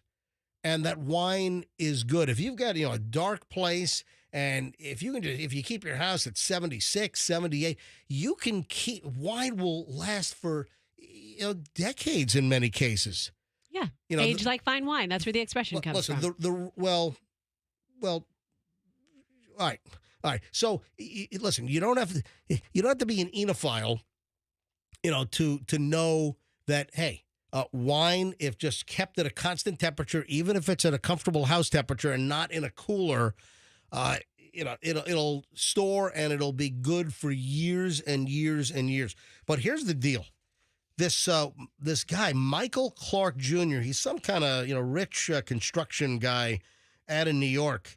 And he says that his vengeful ex-wife wrecked his 400-bottle collection just weeks into their June 2023 divorce, and she ruined his $300,000 wine collection. I'm going to call a little bit of BS here. I'm going to say that, even she apparently cut the power to the wine cellar. Even if you do that, it sits at the... It's not going to be ruined. Right? In most cases, it's not going to be ruined. But my question is, do we have listeners that have any stories about revenge? Listen, maybe you were the perp. Maybe you're a man or a woman and you want to fess up to something you did. Or if you're a man or a woman, did an ex do something to you in retaliation, in revenge? A boyfriend, girlfriend split up, a marriage that went sour. And listen, some divorces can get really contentious and really, really nasty. So when I saw this, I'm like, I wonder if we, grabbed a couple of phone calls. Do we have listeners that have any, relationship split up revenge stories? Either, you were the aggressor and you did something to your ex or soon to be ex, or it was done to you. Anybody want to share a story? 800 800-990-1047. 800-990-1047. I don't know what kind of response we're going to get, but I'm gonna throw it at the wall, see what happens. Was there revenge exacted against you? Did you exact revenge? Hey, if you want to remain anonymous, if you want to keep your name anonymous, if you want to keep your city anonymous, go right ahead. Or I'll take it one step further. If you have a story about a friend or a relative or an acquaintance, if you've got a story of some relationship revenge that happened to them, and you can kind of pass along the story. All right, phones are ringing, so Andrew's going to be screening calls. 800-990-1047. 800-990-1047. Man, a lot of the lines are ringing. I have a story to tee us off. Yep, go ahead. Okay. So this is an acquaintance told a friend of mine this story. He lived in Atlanta in a real big gated community, fancy neighborhood. And he lived next to a football player his wife was going out of town. He ended up having this party. Of course, women are over at his house. His wife comes home early from the trip. She catches him. Right. And her revenge was to line up all of he was a car guy. So he had, Lamborghini, all of his fancy cars, lined them up in the front yard, and then got his Hummer and got in that and smashed into them. Oh, great. That was the revenge. Well, were there charges filed? I don't know. I just know it sounds kind of, I don't know. It sounds like a urban legendy kind of story, but it was from a legit person. Wow. Who said that he lived next door to anyway, this person. Every line is illuminated. Every line is. I was wondering, hey, we're going to get stories. Every single line. So relationship revenge. This guy, Michael Clark, said he discovered the loss. The couple had a $3 million, 6,200 square foot ski chalet in upstate New York. And apparently she had the utilities shut off, and it shut off the cooler for the whole wine collection. And he's claiming it's a total loss. I doubt it's a total loss. You don't want to fluctuate temperatures up and down too much, but I'm guessing most of that wine is still good. I'm All sure. Right, let me grab Travis in Spring Hill. Travis, hi. You're on the MJ Morning Show. Hey, good morning. What's up, guys? Hey, how you doing? What's the story? Good. So I was in my early 20s and was dating a girl for a little while. I worked at a ice cream shop in the Citrus Park Mall, right? Yep. So we broke up. I mean, there was nothing crazy. There was no cheating, nothing like that. But we broke up, and I come out of work one day, and I go to my car in the parking lot, and I got the silly spray, the silly spray stuff, Yeah. and chewed up gum put in my all the keyholes, because this was back when you had keys to get in them, and the middle of Florida, and it was hot, and I had it chipped the paint. I had to get the glue out of the keyholes, all of it, man. Oh my God. Oh, man. Yeah. That was the only time something like that ever happened. But yeah, I didn't know what to do. I just kind of cleaned it up and went on about my way. What a scorned lover. Yeah. Yeah, I know, and I didn't think it was anything too crazy. But she wasn't happy about it. Travis, how old were you at the time, and how old was she? We were in our early 20s. We had met in high school, but we didn't date. We were just friends, and then it was early 20s. I don't remember exactly. But, Travis, thanks for the call. Have a great one. All right, Anonymous in Palm Harbor. Hello, Anonymous. Welcome to the MJ Morning Show. Good morning. What happened? All right, Yep. so I was in an abusive relationship, and so this is sort of terrible, but I did not such nice things to somebody's food. Oh. And, but that was my revenge. All right, hold on a sec. So hold on. Yeah. Yes? Archie, but all in the family had a show, and they talked about Sicilians and revenge. Okay. I mean, listen, I saw Godfather 1 and 2. All right, I also unfortunately saw 3. All right, but all right. So Anonymous, wait a sec. You had an abusive relationship, so I would imagine a man was abusive to you. Was this just boyfriend girlfriend, or was this a marriage? Husband. All right, so And this was verbally. All right, so abusive. verbally, so you tampered with his food? Yes. What did you put in his food? I'll keep that anonymous too.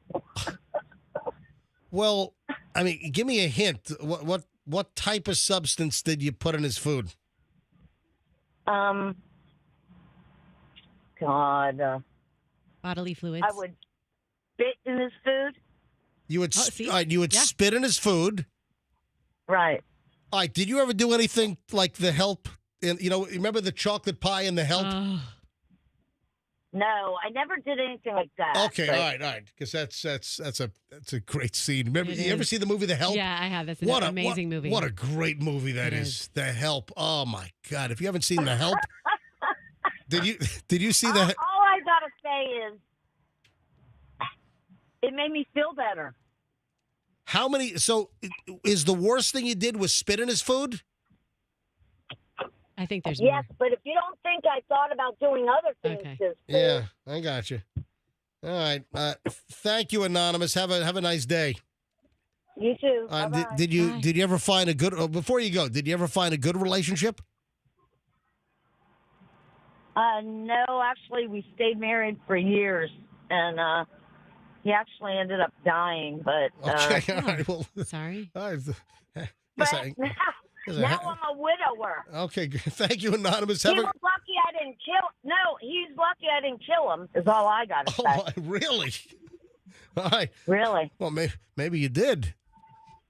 No, I didn't. All right. Thank you, Anonymous. Bye bye. Wow. You never know what you're going to get. Jessica's in Winter Haven. Jessica, we're talking about relationship revenge stories. Do you have something for us? Yes, I kind of have a funny one. So I had an ex who I pretty much had to baby and help grow up and help got him a job at a cell phone company selling cell phones. So, yes, so wear really nice clothes, long sleeve button shirts and khakis and everything. And before we broke up, I took all of his clothes, and since I bought them, I cut holes in the armpits and in the crotch. So he couldn't even use the clothes, and when he did use the clothes, it reminds him of what an asshole he was to me. Oh, my God. Wow. That's incredible. And he would wear the clothes with the holes in the armpits and the crotch? Yeah, you couldn't. Correct. He Yep. did? He didn't buy his own clothes. Oh, yeah, he did. Wow. He did. All right, and, Nice His breeze friends were there, telling huh? me about it. all right, and then how long ago was this? Oh, years ago, All back right. in my 20s. All right, and when you damaged the clothing, when you vandalized the clothing, was the relationship still going on, or that was after things? Oh, no, it was over. It was over. So had you have It was over, so- had you have access to his clothes to? Oh, if it was over, had you have access to the clothes to vandalize? When I kicked him out of my house. Okay, gotcha. All When I right, found out he was cheating on me. all right. Thank you, Jessica. Yep. All right, two more, Andrew, and I got to move on. I got to talk about my trip to Fort Lauderdale, the new airport video I shot, which is already taken off like a rocket. Oh, yeah. Steve in Clearwater. Steve, relationship revenge. Hi. How you doing? Yeah, what happened? This one's pretty bad. Oof. My girlfriend cheated on me. We were actually together for 6 years, Okay. and she dumped me for a Barney Fife lookalike. All right, hold on. So you're with her for 6 years. She cheats on you with a Barney Fife lookalike. It's a good-looking Yeah. guy. And I had just bought this 1986 Cougar, and I wanted to know, okay, I let her drive the car, and it was in her name, but I asked her, what are you going to do with the car? I want my car back. She says, no, I'm going to give it to Bill. I'm going to let him drive it. Oh, Bill's the Barney Fife guy that she was cheating on him with you? Yeah. All right, go ahead. And so I went ahead and went to my mechanic, and I talked to him, and I wound up putting gasoline in the oil, which after a while it thins out, and the car caught fire while he was driving it. Hold on. You essentially committed arson on the vehicle? Yep. While he was driving it. Yep. And then she calls me back like 2 weeks later and says, "Do you want the call back now?" I went, "No, it's okay." Wow. And we think the statute of limitations is passed on this, right? Yeah, I would say 25 so. years ago. It was 25 years Oh ago. my Very good. God! But and the car, an '86 Cougar back then was what, like $7,500? No. I got like a really good deal on it because I got it from a cousin of mine. Oh, okay. But I had the engine completely redone, modified because, I was pissed. Steve, thanks for the call, man. That's like arson. All right, one more call on this. Alberto in Tampa. Hi, you're on the MJ Morning Show. We're talking about relationship revenge. Go ahead. Okay, I have I've been married with my wife for 52 years. Okay. Wow. We got a property on Zephyr Hill. I looked for that property for 3 years. Mm-hmm. I make the offer. That time, the property was selling for $79,000, and I offered $30,000. And I can't believe it that the guy in 1 hour he called me and said, "You had the $30,000. I will get it." Okay, we got. So she had to draw some money for the 401, and she had to pay penalty. So I came out with the rest of the money. She put most of the money, okay? Yep. But when we went to do the closing, she put the property using her name. I didn't say anything because we have been married for so long, and Right. I never thought that she was going to do this.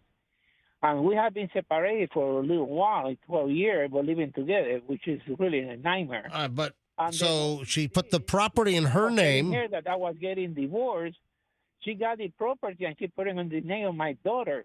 She notarized and give it to her. And when we were fighting, she was laughing. I said, "You won't get nothing. You not even a dollar from that property." I didn't know why.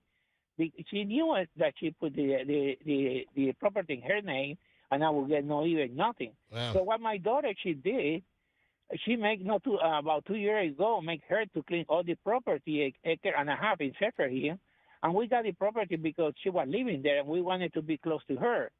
So she make her my wife to clean the property about 2 years ago, and she sold the property, okay? Okay. For from $30,000, $133,000. All right. So who got the money? Let me cut to the chase here. Who got the money?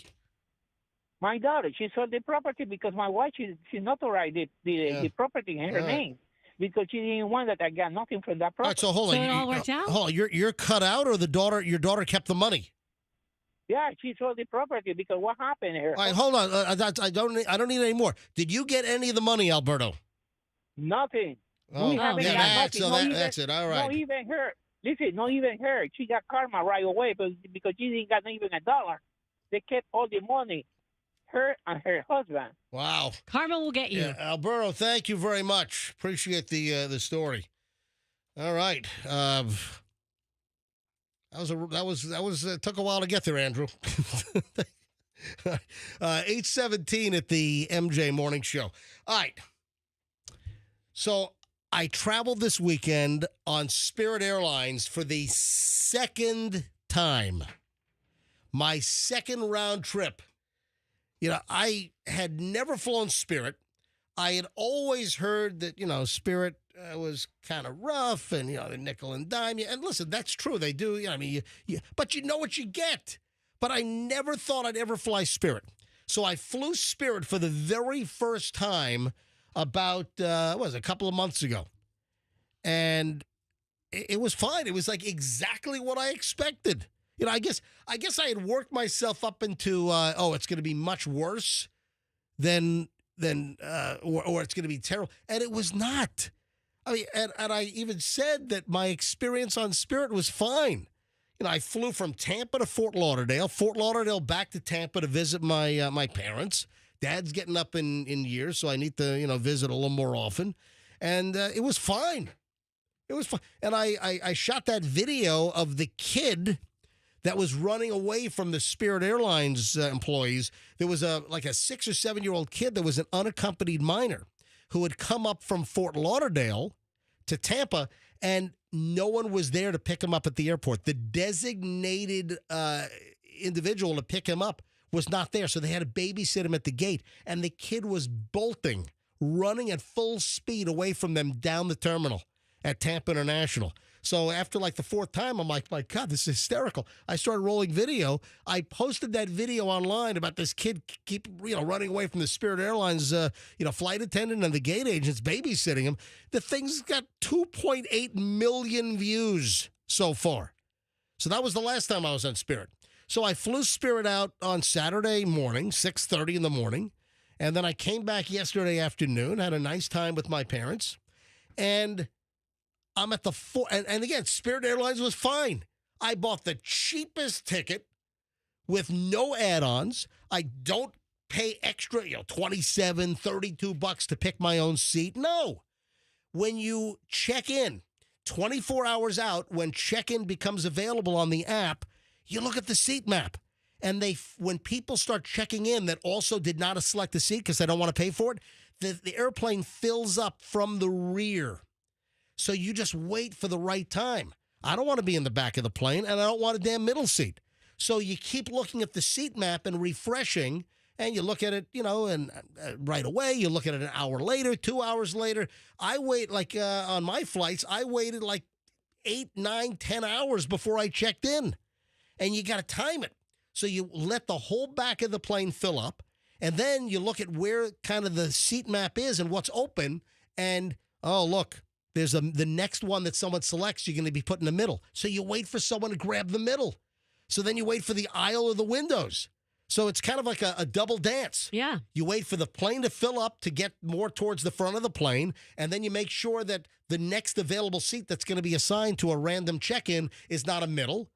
And I had great seats coming and going. What a strategy. Yeah, I had like row 15, row 19, both aisle seats. Yeah, it was perfect.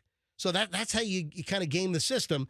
And I had a carry-on. I had a personal item. I just had a little duffel went right under my seat. So I didn't pay for the carry-on bag. I didn't pay for seat selection.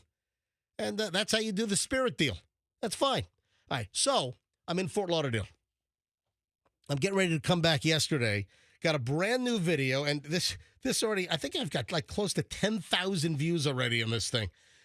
There's this guy walking in the airport, and he's got a man bun tower. He's got a cylinder going a foot in the air. You saw the video, right? Yeah, like those little kids' games when you have the stick and you have to put the donuts around it?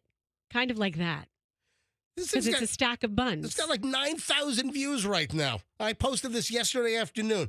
So I'm going to play some of the audio. I was going to play it off my phone, but Rox, thanks for Andrew did it. No, I did. Oh, you did it? Okay. So thank you. I do appreciate that. So I'm going to play some of the audio here. This guy has, it's a cylinder. Literally, it goes a foot in the air off the top of his head, and then he has these long dreadlocks that are through the cylinder and then sprouting out of the top like another 6 inches worth, like a flower. So he's got this. I've never seen anything like it. It was, it's kind of cool looking. I've never seen it. Well, look at the side of his head. He's got some nice zigzags, not lightning bolts exactly, but just really nice work. All right, so I've had good luck recently with taking videos at the airport. I've got one that's going to be 3 million views pretty soon. So I'm all right. Listen, I've never seen this kind of cylindrical tower man bun with dreadlocks coming out of the top. So I rolled some video on this guy, and let me play this here quickly. Listen to this. All right, hang on a sec. Let me refresh it. Hang on. Oh, you just have to hit the silent. Yeah, silent I know. I thought I did, and okay. It didn't go. All right, here we go. Listen to this. Going back to Tampa, look at this man bun. Look at this tower. Look at this thing. Hey, how's the reception on that thing? You get good reception on that thing? So, MJ, you are so lucky. He is a good sport. We do stories every day on this show about all the crazy things that happen in the airport. You are inciting an incident. All right. I mean, okay. Can we identify everything you did wrong? Number one, snuck up behind him. I'm walking behind him, and the video, you get to see this man bun tower cylinder coming off the top of this guy's head. So the video is great. And I'm walking behind him, rolling video, and I rolled the dice. I'm like, all right, come on, this guy, if he's walking around with this cool thing on top of his head, come on, he's going to be a nice guy. He's going to laugh. And yes, the guy smiled and laughed. I captioned the video so I put a caption across the video on the screen. It says, dude gets 500 channels. Okay, it's really funny, but infraction number 2, you do not approach strangers in an airport who you've never met before. Says who? And you crack what you think is a disarming joke and what could be an offensive So joke. he might You're have been- lucky. right. You're lucky. Yeah, well, numerous people have commented. Even Chloe wrote, you're lucky he didn't swing at you. Yeah, I see that now. I captioned it with, as a radio broadcaster, I wish our towers looked this good. My new friend at the Fort Lauderdale Hollywood Airport. All right, take a look at the video. You're just so lucky he gets radio tower humor. All right, so take a look at the video. Leave a comment if you want. I'll share probably some additional comments either later today or tomorrow. Listen, I figured the guy would be a good sport. Listen, hey, just trying to come up with some good content to supplement the show here, folks. The video is on my Instagram, Certified MJ Radio. That's Certified MJ Radio. I guarantee you've never seen a guy with a thing like this on top of his head. Okay, what would you have done if he came back at you with aggression? What, like What if he's like, swung don't at talk me? about my hair. Don't talk about my man bun tower. I don't think that far ahead. I'm just looking Moment to moment. I'm just looking for the content, man. I don't think that far ahead. No, but I'm looking at some of the comments. You're freaking rude as F. That's what someone just wrote. Sunshine says you're lucky he was a good sport. I agree with that. Oh, here's another one. MJ wants to go viral for being clobbered for these microaggressions and tropes. What?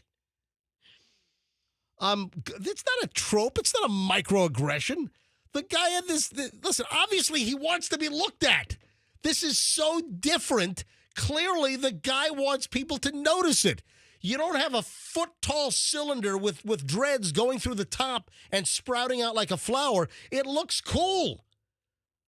I was just trying to point out that I've just never seen anything like this on a guy, and I just thought it was cool. He really is a good sport and a calm person. You know why? Because if anybody came up to me barking at me with a camera in my face, look out. All right, I might swing. Crad wrote, woo, man, you're bold.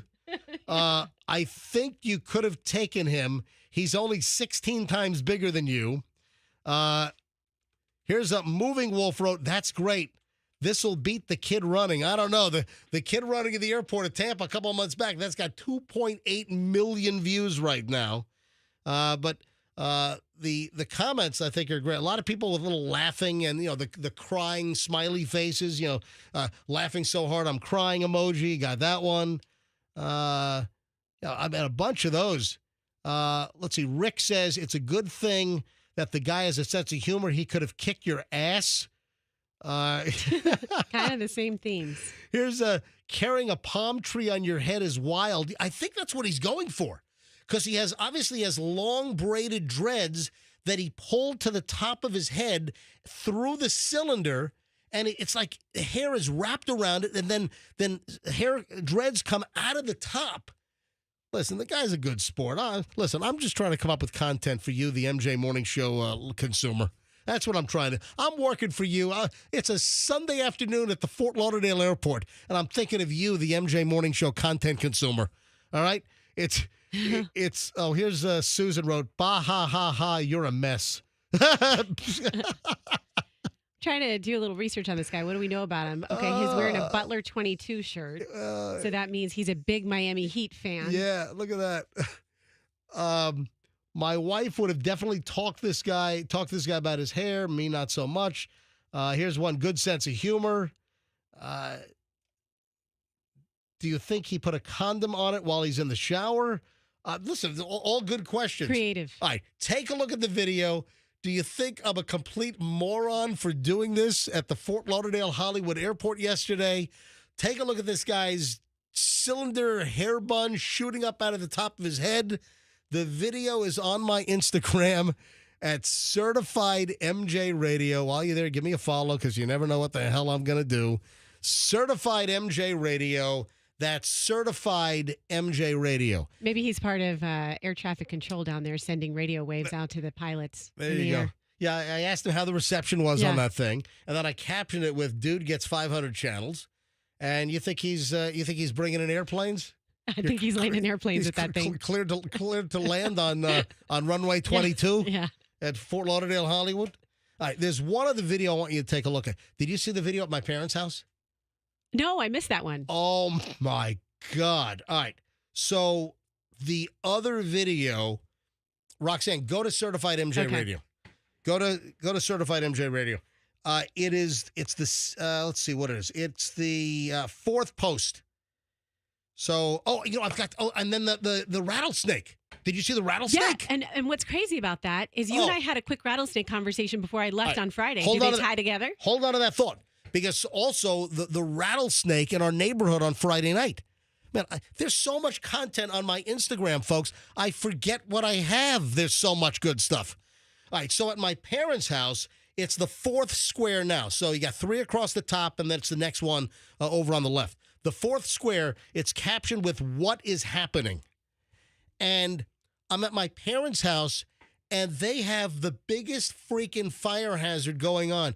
They had extension cord into multi-plug they had multi-plugs coming out of the multi-plugs. You haven't seen this? All right, Roxanne, take a look at this video. Okay. I'm going to play the audio right now and watch this video on my Instagram, Certified MJ Radio. You tell me, I want your honest reaction to what you're about to see and hear. All right, here we go. This weekend, and I want to know what the living F is going on here. What is this? Oh my God. What is going on here? It's like one multi into another multi into a larger multi-plug, and then there's another one. How the hell has this house not burned down to the ground? This is like a Clark Griswold setup.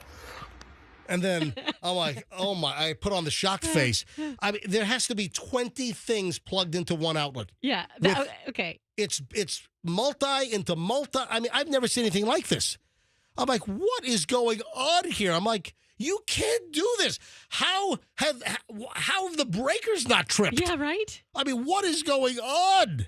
This is like when you want to do a lot of Christmas decorations and you kind of push the limits and get an extra one and you plug some, layer some plugs. Well, like I said, this is like a Clark Griswold. Remember in Christmas Vacation, remember the whole setup with all the plugs? Yeah. I mean, that's what it looks like at my parents' house. Yes. So I had to unplug this stuff and like plug stuff into different outlets to make it safe. I mean, it's a freaking fire hazard. I mean, people are commenting, I'm a former firefighter.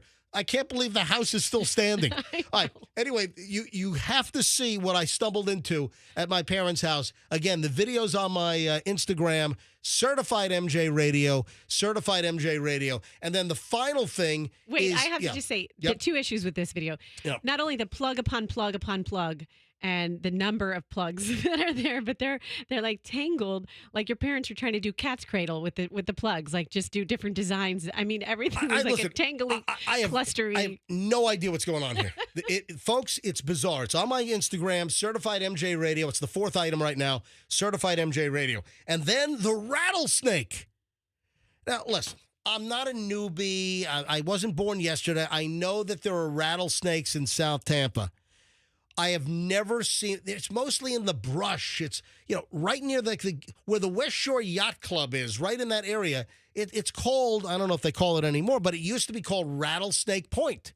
Yes, there are rattlesnakes in South Tampa historically. Georgetown, the old Georgetown, apartment complexes that were knocked down like 15 years ago, and they were supposed to build a whole huge. Like a South Tampa Avila kind of thing in there with condos and expensive homes, which hasn't happened. There's a lot of brush in there, and there are rattlesnakes in there. But up near further up near Kennedy Boulevard, over in Beach Park, you don't expect to have a 6 to 7 foot rattlesnake in your driveway. And that's what happened to one of my neighbors. So we're at dinner. We're at Massimo's on Friday night up in Palm Harbor. And suddenly Michelle's phone and my phone blow up. And it's the group text for a bunch of our, like 17, 18, 20 people on this group text. And suddenly it blows up and a picture shows up. Warning, we just spotted this in our driveway. And it's a 6 to 7 foot long rattlesnake. And you can look at the pavers and you know what size a paver is and you can do the math. This is a big freaking rattlesnake in a driveway in South Tampa. Now, we've been in this neighborhood since the summer of 2005. We built the house beginning in 2003. You know, Michelle and I were essentially the general contractors on our house, you know, and I mean, I've never seen, we have black snakes. I mean, every couple of weeks I'll see a black snake in my yard or you know. Yeah, I see those two black racers. Yeah, exactly. And it's squirming across the pathway into the shrubs, into the leaves. But I've never, ever seen a rattlesnake. And I'm sorry to say this. I've never seen a bunny in my neighborhood. And then there was a, oh no. Yeah, there was a bunny that was deceased. Oh, geez. Right in the street next to the house with the rattlesnake. So I'm guessing the snake must have taken out this bunny too. But I mean, folks, this looks like is that an eastern diamondback? I think it looks like an eastern diamondback. And this is a big freaking snake. I mean, this thing will kill you. Yeah. I mean, I'm hoping, does Tampa General and and St. Joe's, do they have venom? Do they have anti-venom in stock? I hope so. So I've seen a water moccasin, a really big water moccasin like that in East Lake Woodlands, just driving across the road. And you're like, this looks like a damn python. Like you know, that's huge. Anyway, that's the first item. If you want to see the rattlesnake, and picture was taken in my neighbor's driveway. And what I did was I after dinner, we got home from Massimo's on Friday night, and I held Michelle's phone, brought the text up with the picture, and used my phone to shoot the video. So I'm shooting the picture of the snake, and I'm in the middle of the street. And hey, I can play some of that audio for you, but you know, hey, heads up warning, rattlesnake in South Tampa. Now I understand in like the brushy areas, you know, like Rattlesnake Point, and again, like that Georgetown area, which is just cleared and all kinds of overgrowth. I get it, but I've just never seen a rattlesnake in our actual neighborhood. So I'll play a little bit of the audio here. Rattlesnake, folks. Breaking news here on a Friday night in South Tampa. Hey, it's MJ in Beach Park, and my neighbor a couple hours ago had that 6-foot rattlesnake in their driveway. So if you're walking, if you're out with your dogs, careful, because there are rattlesnakes. I've never seen this in the 19 years that I've lived down here. Never. All right, back out live here. There's just a little sample from the video. Take a look. It's at Certified MJ Radio. That's Certified MJ Radio. And I thought that I would... Oh, no. Yeah.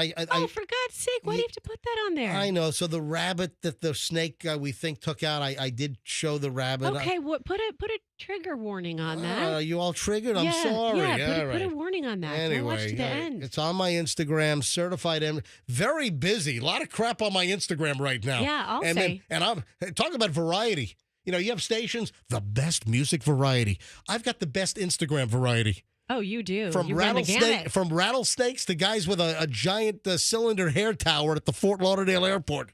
I got it all going on. You have it all going on. Hey, MJ, I was looking for a story that my mom sent me. Did you say what happened to this rattlesnake? We don't know. You don't know. So to culminate, to just wrap up the whole story here, the neighbor went to grab a shovel to try to kill the snake, which that's dangerous. I mean, I don't know if you should do that. That snake could lunge at you.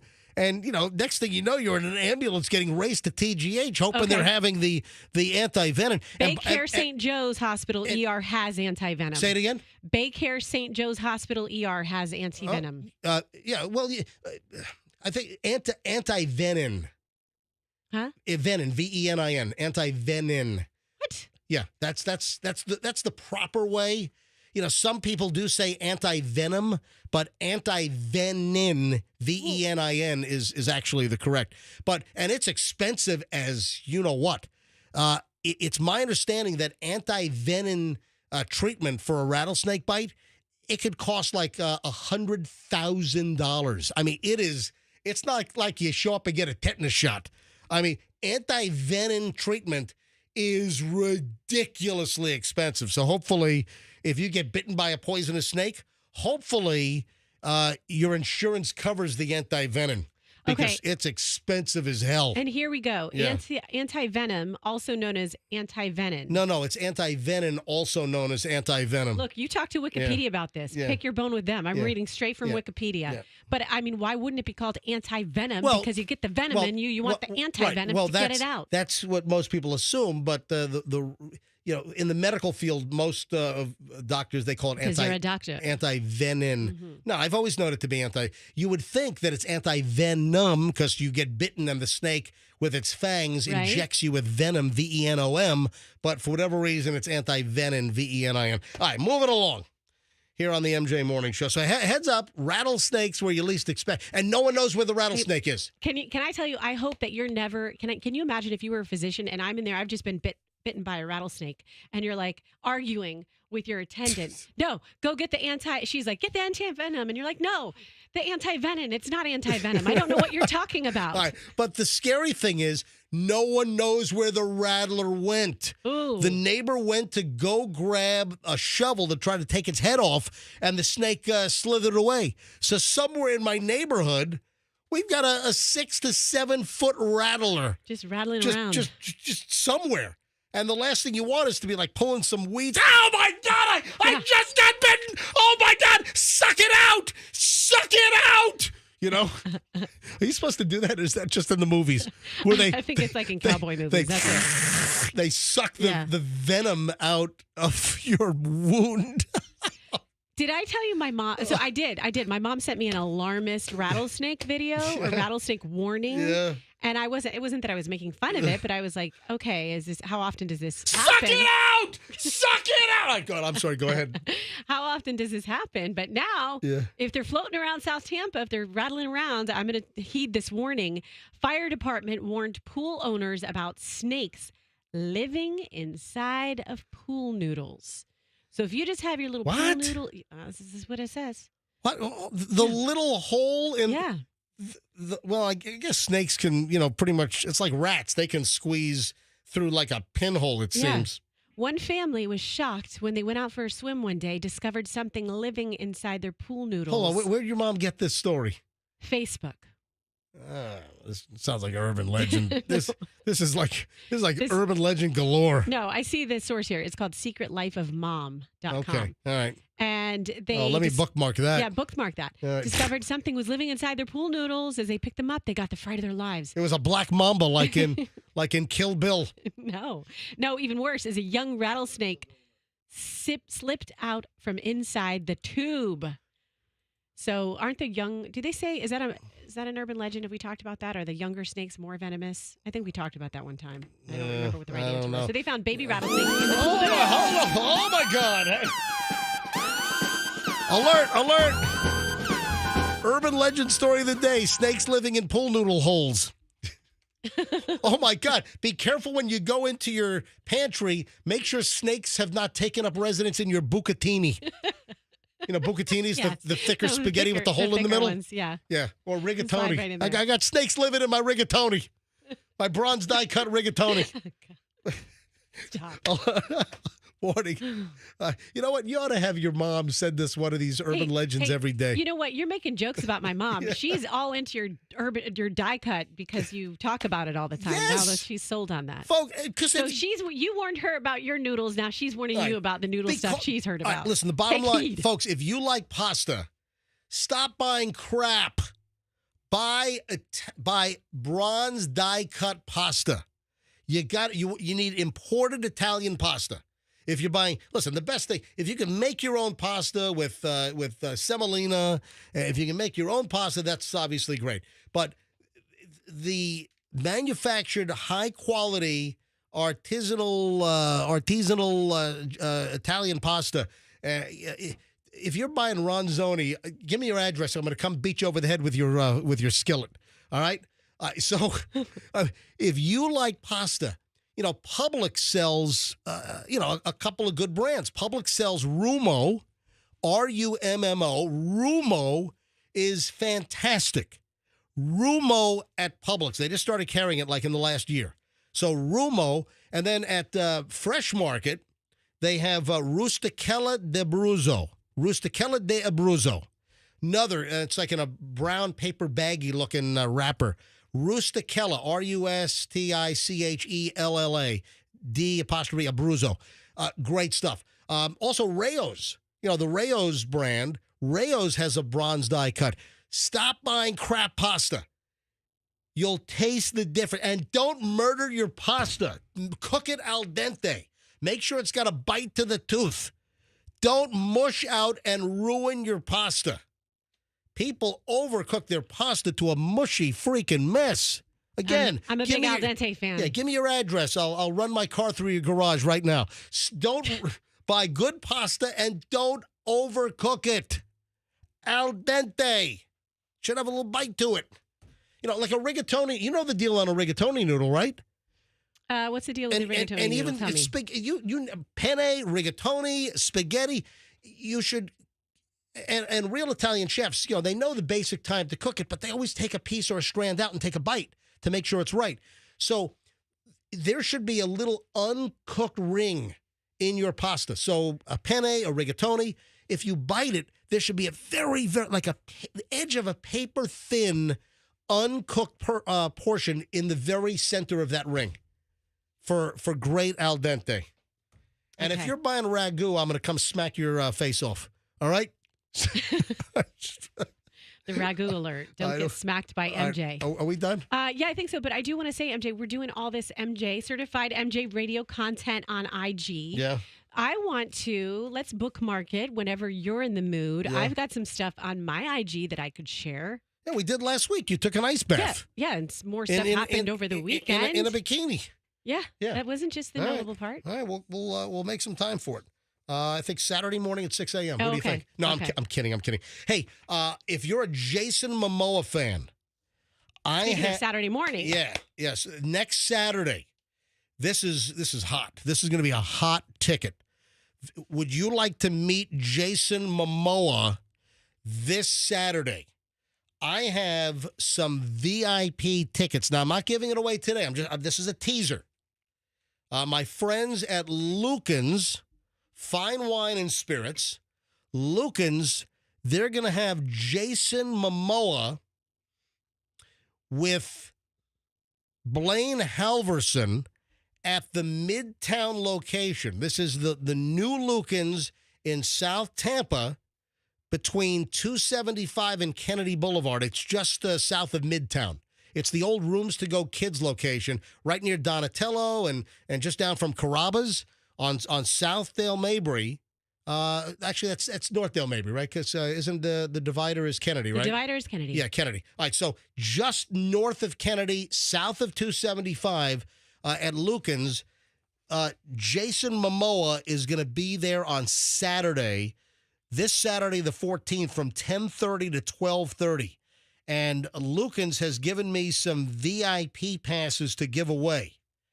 And you'll be able to skip the regular line. There'll be a dedicated VIP line.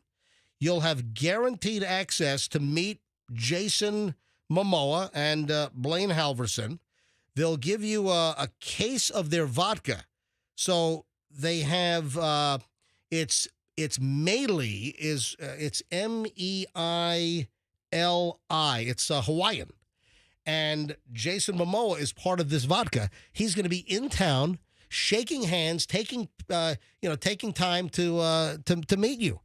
And there are some VIP packages, and they have those available. You can go to the Lucan's website and buy the VIP package. But they've given me some to give away, and this is going to be an event. I mean, Jason Momoa in South Tampa this Saturday morning. Ooh, at Lucan's, this is going to be huge. All right, so 10:30 to 12:30. Tomorrow, I'll probably give away the first one. Probably tomorrow, Wednesday, Thursday. So I'm going to play it by ear. But this week, keep listening to the MJ Morning Show, and I'm going to give away VIP access. So you'll get into the VIP line. You're guaranteed to meet, and you're in the first line to go meet Jason Momoa and Blaine Halverson. You will get a six-pack. They'll give you 6 bottles. And you can look at his six-pack, too. They're going to let you look at his abs. Yeah. So you'll get 6 bottles of the Meili vodka. 3 bottles, I guess, will be signed, and 3 will be non-signed. So you'll get Jason Momoa's autograph. Oh, also, you can't bring, like, other memorabilia and have him sign it. It's only going to be the bottles of the vodka that he's part of that you can get signed. You can't bring your Game of Thrones memorabilia. Yeah. So listen, Game of Thrones, Aquaman, Dune, Fast X, upcoming Minecraft movie. He's going to be in that. So listen, Jason Momoa is very well liked. I've heard good things, like from people who know him. Yeah, and I've heard the same thing. I've heard he's a really, really nice guy. And Jason Momoa is going to be at Lucan's. Very different than Khal Drago. Yeah, and I have VIP packages to give away. We've got multiple VIP packages, and I will give those away beginning tomorrow. I'm going to give away the first one tomorrow morning. Again, I believe it's you and 2 others. I think you're able to. I'll double check, but I think it's you, and I think you can bring 2 guests. Yeah, here we go. Only ticket purchasers for the VIP line. Ticket purchaser plus 2 guests will be granted admission. So it'll be a total of 3 people that you can bring. And you can go to the Lucan's website. You can buy the VIP access right now, or I'm giving them away multiple times this week, and we'll do the first one tomorrow morning here on the MJ Morning Show. I've been to a couple of these at Lucan's, and they are fun events. You were there for the Wahlberg. Wahlberg, Kendall Jenner. Yep. And there's like a buzz. It's just it's fun. And do I need to set you up for Saturday as well? You going? I mean, I wasn't going to ask, but listen. Let's talk after the show. Yeah, that's fine. If you want to go on Saturday, you can be there as well. But when you met Mark Wahlberg, he was nice. Amazing. Yeah, super nice, down to earth. How was Kendall Jenner? She was a sweetheart too. Good. I mean, I feel like the people at Lucan's, they're such a nice family, and then they have a good rapport with these people. Yep. It's just a fun day. Yep. The Lucan's, again, locally owned, family owned, versus the big chains out there. And the Lucan stores are great. All right, 8:51 at the MJ Morning Show. So stand by for the first VIP Jason Momoa meet and greet for this Saturday at Lucan's Midtown, South Tampa. We'll do it tomorrow morning sometime, so just make sure you're listening. When we get back, this is from that Reddit subgroup, the Am I the Bleep Hole? Yes. This woman wants to know, am I the bleep hole for telling my sister that her baby's name sounds like blank? All right, that's a little teaser. Okay. We'll get to that coming up next. Oh, also Tom Brady. I didn't get a chance. Yeah, I didn't get a chance. We've been going 100 miles an hour And also the here. Bucks. Yeah, so we got to talk about we mentioned the Bucks first thing this morning. Yeah, early we did. Yeah, first thing out of the chute this morning, we talked about the Bucks. And I want your deep analysis, though. Well, listen, I'm known for deep sports analysis. That's what I've been waiting for. I fled sports talk radio because I just knew too much. Yeah, I fled that to do this program. So, hey, I've got full Bucks analysis. Also, Tom Brady's getting beat up pretty hard. Listen, we can do some analysis there. Can we listen to some of it and then kind of critique it? Yeah, I've got some audio. Okay. So hang on. We'll get to all that coming up in just a bit. Loaded next on the MJ Morning Show here on Q105. Stand by.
3rd down and goal. Mayfield to the air, to the end zone, to Evans for the touchdown. His 2nd touchdown grab of the day. The 4th touchdown for Baker Mayfield. And Tampa Bay in complete control, up 36-14. This is the NFL on the MJ Morning Show. All right, just for a couple of moments. Tell you what, if the Bucs look like that all season, they're going to be in the playoffs. What? Take that to the bank. Yeah, that is some serious sports analysis. You right can there. take that to the bank. Yeah. Hey, everybody, Gene Deckeroff here, and touchdown Tampa Bay! Touchdown Tampa Bay! That's what I came for today. All right, here's the deal. Yes. And I am not known to be the biggest sports analyst for any particular sport anywhere, but I'll tell you right now, the analysts, a lot of the predictors, the prognosticators, thought that and listen, they might go to hell in a handbasket next week. Yeah, it's just one game. Yeah, I mean, hold on. I mean, next week, I believe they're at Detroit. Motor City, yeah, Lions. so that'll be the Bucs at Detroit. That's going to be kind of like a black and blue division. Well, it'd be remember the divisional playoffs. Yes. The Bucs fell. The Bucs fell to the Lions. That's right. And they were out of it. Remember they wild carded it, and then right. Yeah, you're going in recent times. I'm going 25 years no, ago. I'm talking about each other in the I'm same talking division. about just back in January. Yeah. So the Bucs will be up in Detroit. Then the Bucs in 2 weeks. So up in Detroit next week, and then they're back here in 2 weeks with the Broncos for the next home game. But here's the deal: the prognosticators came out and said that the Bucs will only have like a maximum of 8 wins this season, and 8 out of 17 games. That is not going to put them. That's not going to put them in the playoffs if that comes to fruition. But if the Bucs play, and they also have some defensive folks that are down, they're hurting a little bit. They have some of the defensive line are down. Yeah, I mean they're a little bit beat up on the defensive side, and look how good they did, how well they did, and the offense was clicking. I mean, all cylinders. And you saw Baker Mayfield go out there, and he was like putting his head down, taking hits just to make a play. I pulled a piece of audio that I thought was really kind of cool, and they were talking about Baker Mayfield, and this kind of ties into Tom Brady as well. And then we'll spend a moment with Tom Brady and his first game of his 10-year, $375 million contract with Fox. And, man, he is getting brutalized. The knives are out for Tom Brady in the booth. So hold on. Listen to this. Well, and remember, Baker Mayfield had to follow a guy named Tom Brady here in Tampa Bay, Laura. But Todd Bowles' job was to make his new quarterback feel very much at home. And what did he say, Des? You can't compare anyone to Tom. Listen. He said, we never told him go walk in Tom's shoes. We put Tom's shoes on the shelf. We bronzed them. We dipped them in gold. And then got out a new pair for Baker to break in. But Tristan Wills was really honest, saying, we love Tom. We couldn't hang with Tom. He was a celebrity. Baker is a dude. And that's what's so fun for me. See, you hear that? That Tom was a celebrity. Yeah. Baker is a dude, and he's just hanging with the dudes on the team. Good chemistry. Yeah, Tom was just kind of like a celebrity. Tom was the show. That was it. And, Tom congratulated, receivers that snagged his passes. But that's an interesting distinction. Yeah. Tom Brady was a celebrity here in Tampa Bay. Baker Mayfield is just one of the dudes. That's a good reporting nugget. I like that story. That's why I pulled the audio. Good ear by you. If you really want to up your game as a sports reporter, sports commentator, hot takes, you have to know when a team makes history. Did you know the Bucs made history yesterday? I did not. Well, they won their 4th consecutive opening day game. No, I knew that. Yeah. Well, then why didn't you tell me? Well, I didn't. But thank you. It was their because I heard it everywhere. Every newscaster, the commentators said that. But yeah, so 4 in a row, right? Yeah, 4 home openers. So hopefully the Bucs will best the 8-game win prediction for this season. And then there's Tom Brady, and man, he's getting raked. Do I need to give him some media coaching? He's getting excoriated. People were calling him atrocious. Listen, what did I say? When the news broke, when Tom Brady was hired by Fox and the story came out that it was a $375 million 10-year deal, I said, the guy just doesn't have an electric personality. I mean, he's not – Tom Brady is just not electrifying. It's just not a bucket of fire. I mean, he's just I got a better one for you, MJ. From a personality standpoint, he's just very kind of droll and kind of monotoned. See, a successful team leader kind of has to be a little bit dull, because that's what's going to make them not rattle their teammates and go talk crap about them to the reporters after games. So they kind of have to be that way to keep things even keel. He will develop his personality as he does this. But I think the bigger picture is it's not easy to get on TV in front of millions of people and talk. It's a learned skill, and he'll learn and he'll get better. Well, listen, there's no doubt that he's going to get better, without a doubt. But you would think that they went through a lot of rehearsals, or was he, I'm Tom Brady, I don't need rehearsals? No, I bet they rehearsed a lot. Yeah. I bet he's committed to what he's doing, but it's a different feeling when it's live. Yeah, but folks were just beating him up on social media that his super skills on the field just don't translate to being in the booth and trying to be a color commentator. Here's a little sample. 47-10, the Saints won today. Yeah. That was an offense. Their offensive line was struggling in the preseason. It was. So a lot of things they needed to get right there. Again, the offensive line play in the league hasn't been as consistent in the last few years. Some of that's training camp. Some of that's off-season. I mean, listen, he's got knowledge, but the presentation, he doesn't cut through. He doesn't have a... Yeah, I see what you're saying. For a big, tall guy, he doesn't have a presence with his voice. Yeah, he's feeling his way. He's got to take that information that he has and find the interesting stuff. He can't be the professor who knows everything. He's got to make it entertaining and in bites that we can digest as viewers. It's not that. You have to have a personality. It's beyond that. Too. You got to have a delivery and a presentation. You've got to cut through. You got to have a bite. You have to, have just some type of an electrifying presentation, a sound, a delivery. But I don't know if he will. He will get. There's no doubt he'll get better. But, I mean, some of the comments on social media, this is atrocious. Tom Brady just said it's hard to make 10, but really hard to make 20 yards. That's what $375 million worth of analysis gets you, folks. Yeah, but you know what? Wow. Listen to every word that comes out of every other commentator's mouth and ask yourself if it's, just high value and everything. You're missing the point. No, I heard what that guy said, not your point. I got your point. It's not necessarily what he's saying, because he's got the knowledge. It's just the delivery and the presentation is just, it's dry as cotton. And yeah, I see what you're saying. That he'll I don't think ramp it up. I just don't think that his personality is going to change that much. That suddenly is going to become engaging and electrifying. Here's another comment. Maybe someone should have listened to Tom Brady actually say words before dropping $375 million on him. You know what? Tom Brady can't seem to form any sentences that have any sort of normal cadence to them.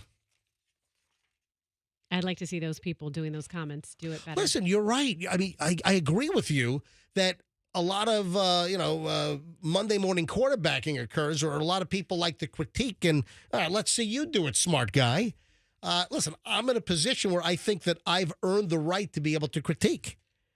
Tom Brady knows his stuff. He's got good info. It's just the delivery is, like I'm sucking on beach sand. It's pretty freaking dry. He's gonna work on it. One thing we know about Tom Brady, I think he knows how to practice. I think he knows how to get better. You think he's going to sit in front of a mirror? Is he going to sit in front of a mirror and pretend like he's calling games this week? Yes. Is that it? I don't think that's the way to do it. I think, he's going to get better. Oh, listen to this one. I'll say Tom Brady is absolute dog bleep, and Fox should be ashamed of what they did to Greg Olsen. Well, you know what? I'm glad you brought that up, because that is the truth. Because that's the frustrating thing. Tom Brady replaces Greg Olsen, who was phenomenal, as Fox's number one analyst. Correct. Yeah. And he was demoted to the second crew. Yeah. Now that I think is a bummer. He's in the second unit now. Mm-hmm. So Tom's got a lot of work to do before next week. they bought the name. And you know what? I think Fox, they tossed huge money on. It was kind of a FOMO. The networks were trying to get Tom Brady because it's Tom Brady. And I think that there was just an exhilaration. There was, you know what? Irrational exuberance. That's the term. Yeah. It's a Warren Buffett term. I think there was some irrational exuberance to lock in Tom Brady.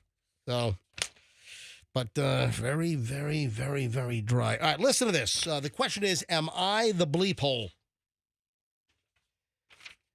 This is a Reddit thread. This is from that AITA. Am I the AH, the a-hole, you know. This woman wants to know if they're the bleep hole for telling her sister that her baby's name sounds like a dog's name. This is pretty stupid. My sister had a baby. I'm happy for her. Her baby's name is Ruff. R-U-F-F. It sounds like a dog. I thought she was joking and laughed. I was wrong. She asked me why I was laughing. I said, it sounds like a dog barking. Ruff, ruff. I thought we were in a good spot. Apparently we're not. Now she's not talking to me. First of all, naming a baby Ruff, R-U-F-F, ruff, ruff, ruff. That's ridiculous. You agree, right? Oh, my gosh. Yeah. You have to think about how kids are going to make fun of your child because of their name. And if you think about Ruff, I mean, saying she sounds like a dog, barks like a dog, that's the least of her problems. How about when they get into high school or whatever grade and, do you like it rough? It's going to get worse. She said I was being disrespectful. Oh, look at you going to the, how do you like it? Yeah, that's you like it rough? I'm just. Hey, Ruff, you like it rough? Yeah, too late now, but I mean, the parents should have thought about this stuff. Hey, Ruff, you like it rough? I'm Roxanne. Hi. I would never bully Ruff. All right. If Ruff's in my class, I'm in high school with her. I'm not bullying Ruff. I'm going to stick up for her. But I can imagine the things that kids are going to say to Ruff. She said I was being disrespectful and that the name had meaning to her and her husband. They love an obscure video game character. I told her that she can name her child whatever she wants, but people will associate it, and it might sound or it might be hard for him in school. Is it a him or a her? You know what? It doesn't say. Well, you just said it might be hard for him in school. I had it in my head that Ruff was a girl. Oh, hold on a sec. Oh, no, him. It is a him. I did say Okay. him. Yeah. So it is a boy. But it might be hard for him in school. She won't return my texts or calls. My mom says I should have kept my mouth shut. Am I the only one seeing this? I didn't mean to be a jerk, but Ruff, R-U-F-F, question mark, exclamation point. I can't be the only one that thinks this could backfire. So I told my sister that her baby's name sounds like a dog's name. Is she overreacting? And they're related to Winona Ryder, Rough Ryder. So that's weird. That's the last name. Okay. No, the last name is Patch. Yeah. What? Rough Patch? All right, stop. Just stop right now. Just stop. All right. So Just trying to think of last names I that make think it better or I worse. think Ruff is a stupid name. Yeah. R-U-F-F, Ruff. Yeah, that kid's gonna have some issues without a Their doubt. last name is Draft. Yeah. Did you turn in your paper? Rough Draft? Just All right, stop. Please stop I'll keep now. going if it's making you mad. Please stop now. Oh, man. All right, we've got to talk about these schmucks at Chase. Chase is clawing, man. Chase is clawing back. Chase is filing reports for fraud. We're continuing to get stories about these dummies. I hope you were not one of them. I hope you weren't one of these imbeciles that, caught wind of this viral video that was circulating over the last couple of weeks about the glitch that happened at Chase Bank, where you could deposit a fraudulent check and the account would be credited with that check amount and you could go take the money out. I mean, what imbecile really thinks they're going to get away with that scheme? Depositing a check in a Chase ATM. That was the glitch, is you deposited a check at the ATM. you typed in the amount of the deposit, and some kind of a computer software malfunction was putting that money as available balance right into your account without waiting for the check to clear. And people started lining up to make fraudulent, high-dollar check deposits, thinking that there would never be a catch-up? There would never be an audit? They wouldn't figure out the problem? They wouldn't correct the loophole, the flaw? And, of course, they did. But for a day, people were lining up, making these deposits, and then taking the money out of the bank. And there are people that are $10,000, $20,000, $30,000 in the hole. And, total idiots. If that's you, if you did this, you're an idiot. If you did this, you're a flaming friggin' moron. Thinking that you're going to have free money? I mean, it's just outright fraud. And now a Chase spokesman says, as with any fraud-related issue, we review internally and refer to law enforcement as appropriate. That's a statement that a Chase spokesman made to the Wall Street Journal on Friday. Regardless of what you see online, depositing a fraudulent check and withdrawing the funds from your accounts is fraud, plain and simple. And there are more stories now that are coming out that Chase is going after these individuals. They need to. Yeah, of course they should. Of course they should. But, I wonder if we have any listeners that did this. Yeah, there's a video circulating. Woman's on the phone with her mom, and she's trying to explain that they're letting people get between $40,000 and $50,000 for nothing with this infinite money glitch. Yeah, the mother is skeptical, says she doesn't want her bank account closed, while her daughter insists that her account won't be closed. It's just a glitch. Yeah, people are even seen online showing people throwing money that they've gotten. It's like tossing money. Oh, my God, Look at this. I got this from the Chase ATM glitch. They're coming back at all of you. You've got to make this, whole. Jeez. And they're calling the cops. You're going to be arrested for fraud. I mean, come on. You got to know right from wrong. You got to know that you can't do this.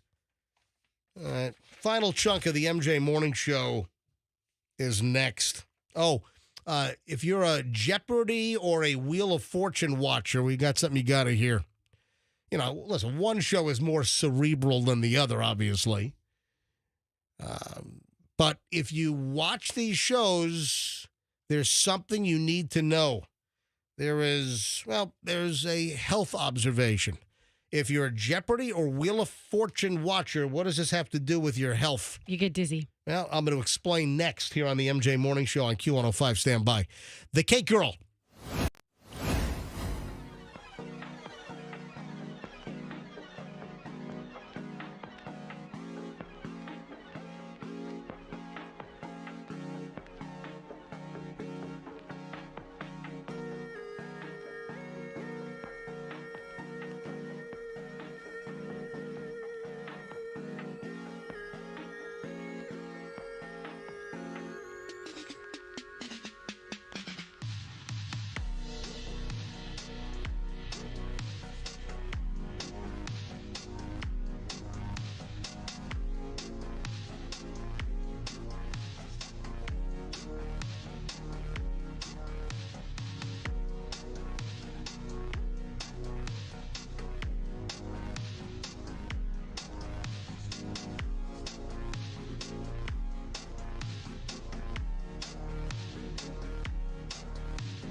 It is 9:30 at the MJ Morning Show. Moments ago, I said there is health news for those that watch Jeopardy and Wheel of Fortune on television.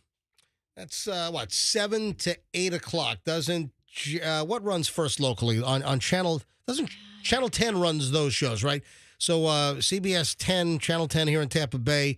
Wheel runs, 7 to 7:30? Yeah. And then Jeopardy runs from 7:30 till prime time at 8 o'clock. They call that prime access, by the way. The 7 o'clock hour is prime access because prime starts at 8 p.m. So what's the deal? Okay, Wheel of Fortune. What is the breaking news? Wheel of Fortune and Jeopardy. What is the health news that you can use here on the MJ Morning Show?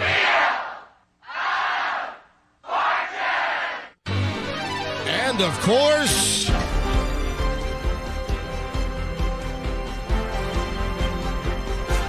this is... Oh, wait a minute. You got to have all the reverb on there. Hang on a minute. This is Jeopardy! Can you hear me? This is Jeopardy! Don't they have a whole lot of reverb on that guy? Yeah, they do. Yeah. Yes. Wheel of Fortune causes vertigo. Watching that wheel spin. And then Jeopardy gives you low self-esteem.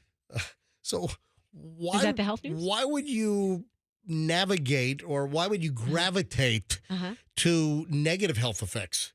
I don't know. Why couldn't these shows have positive health effects? Because usually I feel like it's a warning.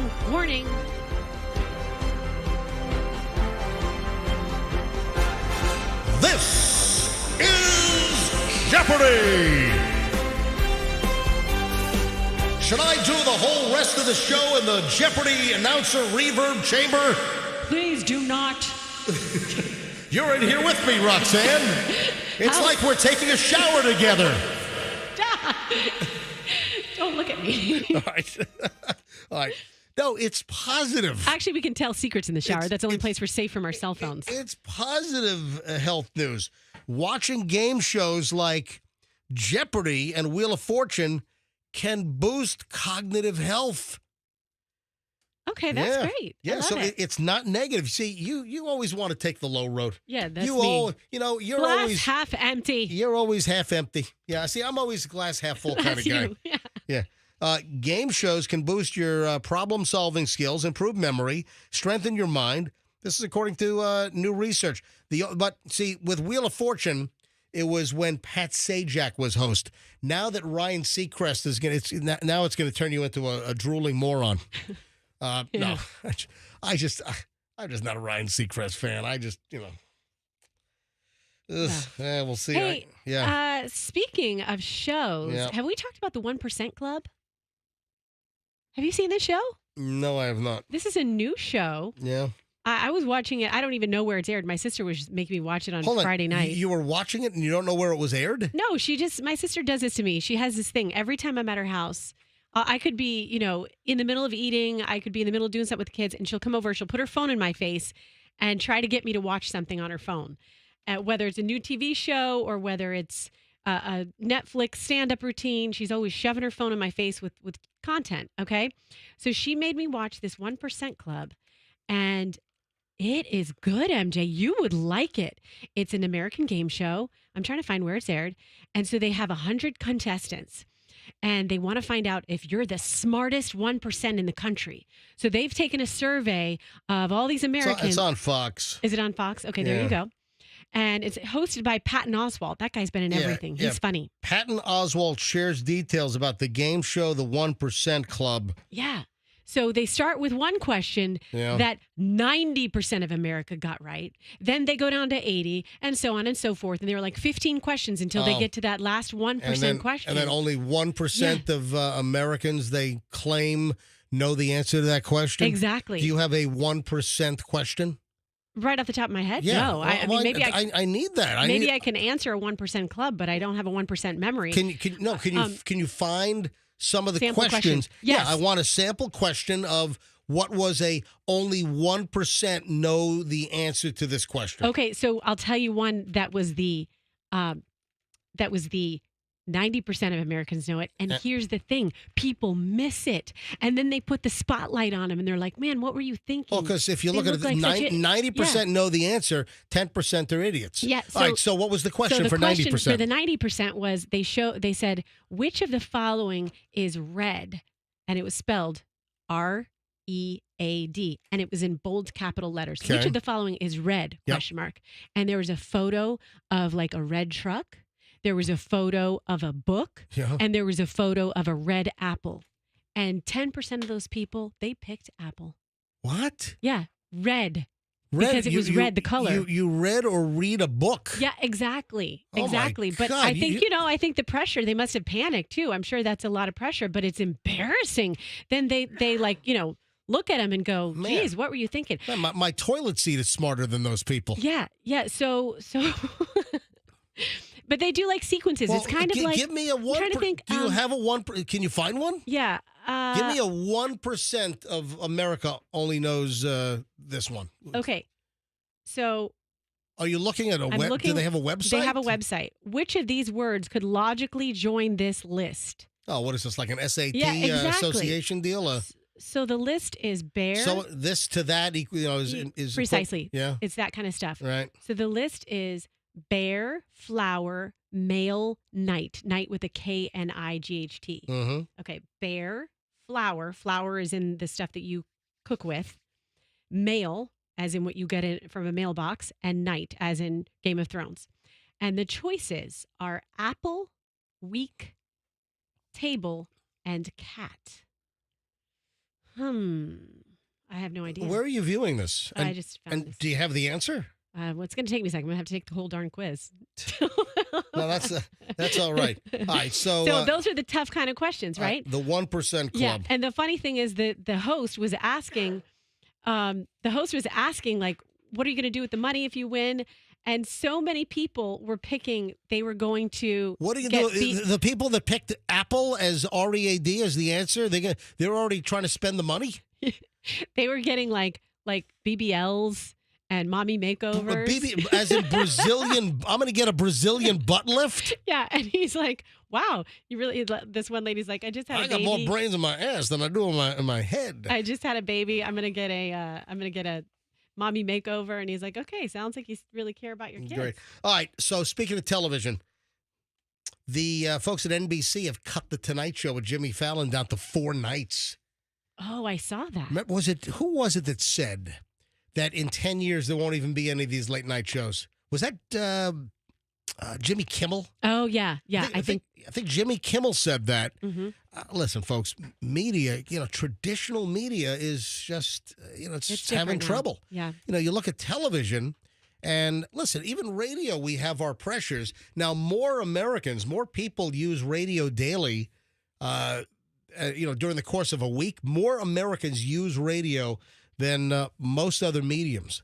And it is still a very viable format. But, from a business standpoint and the conversion of listeners to advertising and, of course, the ratings problems that exist and the statistical inaccuracies and the problems that the rating, that exist with ratings, for example, the issue that is confounding traditional media, there's still very, very viable usage for our format. I mean, to the point where, I know the response that my advertisers, when I do live commercials. We're live. That's the big thing.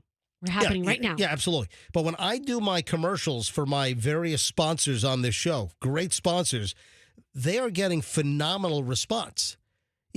That's what you need to know. It's what is the response that people are getting. And my clients are thrilled with the response that they get. So I'm able to put my money where my mouth is every single day. And listen, that's the business model. Am I driving business to these companies that you hear me do commercials for? And the answer is absolutely yes. When you have a client that comes on for, the first 2 or 3 months to test things out, and then they say, hey, listen, I want to sign the contract for the rest of the year. That's all you need to know. We've had clients that have just come on for a couple of months, and then they can't wait to sign on the dotted line for a 1-year contract. They usually want to pay more money. They're like, no, we're going to pay twice as much. No, but listen, I know that what we do works. I know that, radio is still a very viable medium. And, a lot of the agencies are looking at digital these days. And the fact that traditional radio, like what we're doing right here, still has a very loyal fan base that utilize the products and services that we advertise. And at the end of the day, that's the real measurement. Those are the real ratings, is the response that people get. So back over to Jimmy Fallon and The Tonight Show. NBC is cutting it down to 4 nights a week starting next year. Yeah, wow. Jimmy Fallon apparently makes $16 million a year. I don't know if they're going to shave that by 20%, because you cut one day out of the week, you're losing 20% of the shows. So what, if Jimmy Fallon makes $16 million a year, they cut 20%, what would that be? $3.2 million? Yeah, sounds right. Yeah, if 20% off of that. Mm-hmm. So, listen, they're just trying to cut costs, and we see that in our business as well. Look, we've had a bunch of cost-cutting measures. We lost, Froggy. Yeah. On the show because of cost-cutting measures. It pisses me off every single day. Me too. I still haven't forgotten that. I'm still stewing and angry inside. I could flip out at any moment. Oh, hey, I'm stewing right over here next to you. Just bubbling up. Hey, guess what I just did? For those who just listened to that 1% question I asked, I found the answer. And if you would like to know the answer, you can follow at Roxanne Wilder on IG. And you can go see it in my story. You're turning this into a clickbait deal? Yes. Roxanne,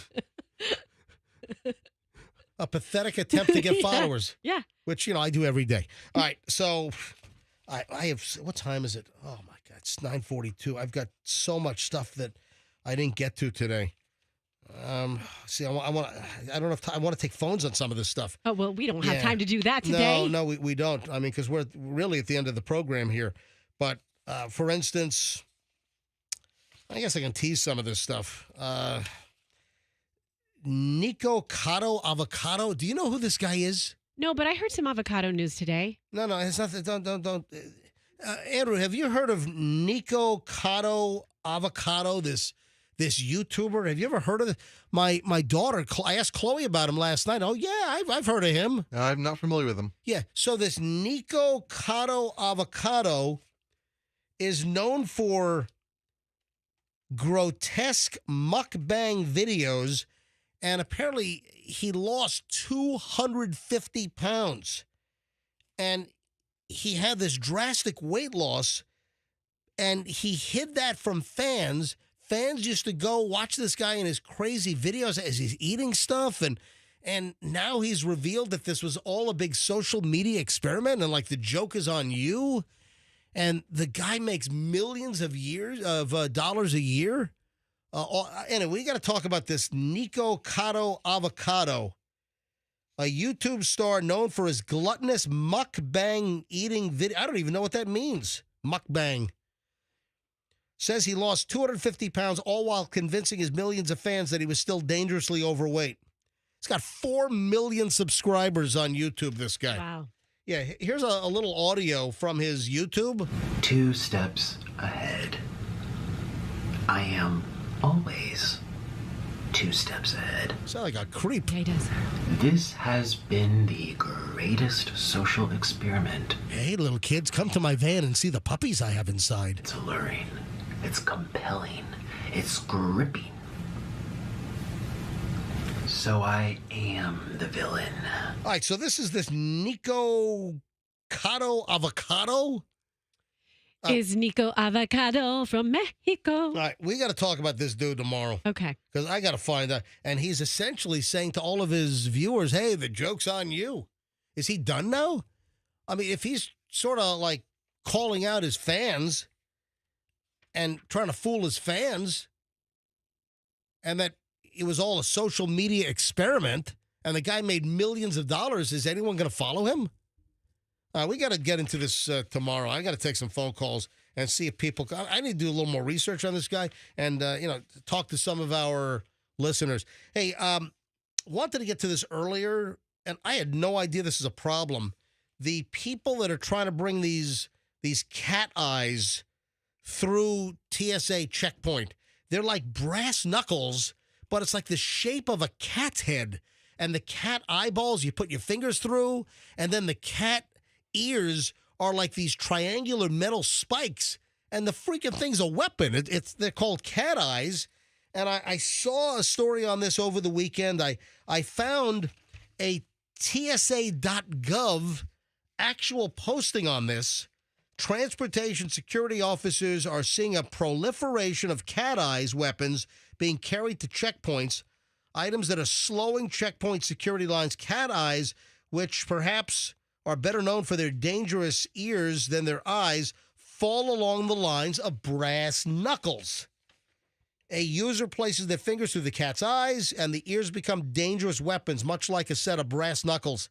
Except the cat eyes, the ears are pointy, so they're even more dangerous. You know what's dangerous? It seems than brass knuckles. When you see a woman going through TSA with that weapon and cat eyes. She's got her makeup done with cat eyes. That's not allowed either. Man, you're on fire today. I mean, that's what we do here, right? Okay. Say silly stuff. All right. Wouldn't you be scared if you saw a woman with cat eyes? Like No. The pointy. No. Okay. So don't bring cat eyes through. And the TSA, I've got pictures of all these different cat eyes that people have tried to bring through TSA. So are women carrying these things in their purse as a defensive weapon? I mean, I can see where they could be effective. You grab the cat eye and you got some pointy metal ears on the cat head that are now sharp, deadly, dangerous weapons. You can puncture someone's skull, take an eye out with these things. That'll certainly be good on an attacker, just not good at the security line at the airport going through TSA. is what it comes down to. I think that's it. I think we're going to think call so. it a day here. I still have just a ton of stuff. I got to get into vaping tomorrow. I have, we got to talk about conventional dating apps being out and what people are using to meet folks right now. I wanted to take calls on that today. I didn't get around to it. Oh, and then there's this book. There is this creepy, creepy story, which was a book. And I mean, this to me, we could spend probably half an hour on this particular story tomorrow about, I'll give you a hint. Do you know about Ethan? Ethan. Yeah. Do you know the Ethan story? Why does that sound familiar Have to you me? you ever heard of the book There Is No Ethan? No, I haven't. Apparently it was one of the hottest summer reads over the summer. This is a crazy, creepy, unbelievable story. Is it true? And it's a true story. Yeah. Ugh. No, it's a true story. And women were essentially catfished by this, turns out she's a doctor.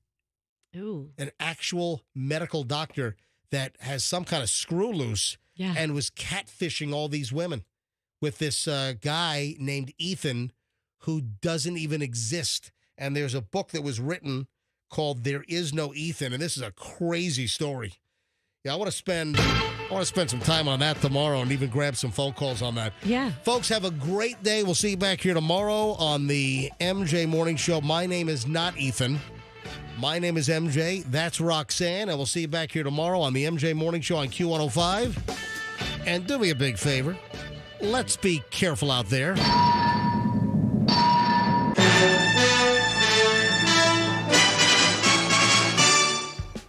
Download the app now. Get the Q105 app and listen to us anywhere. Powered by Anna Jar and Levine Accident Attorneys. Call 1-800-747-FREE. That's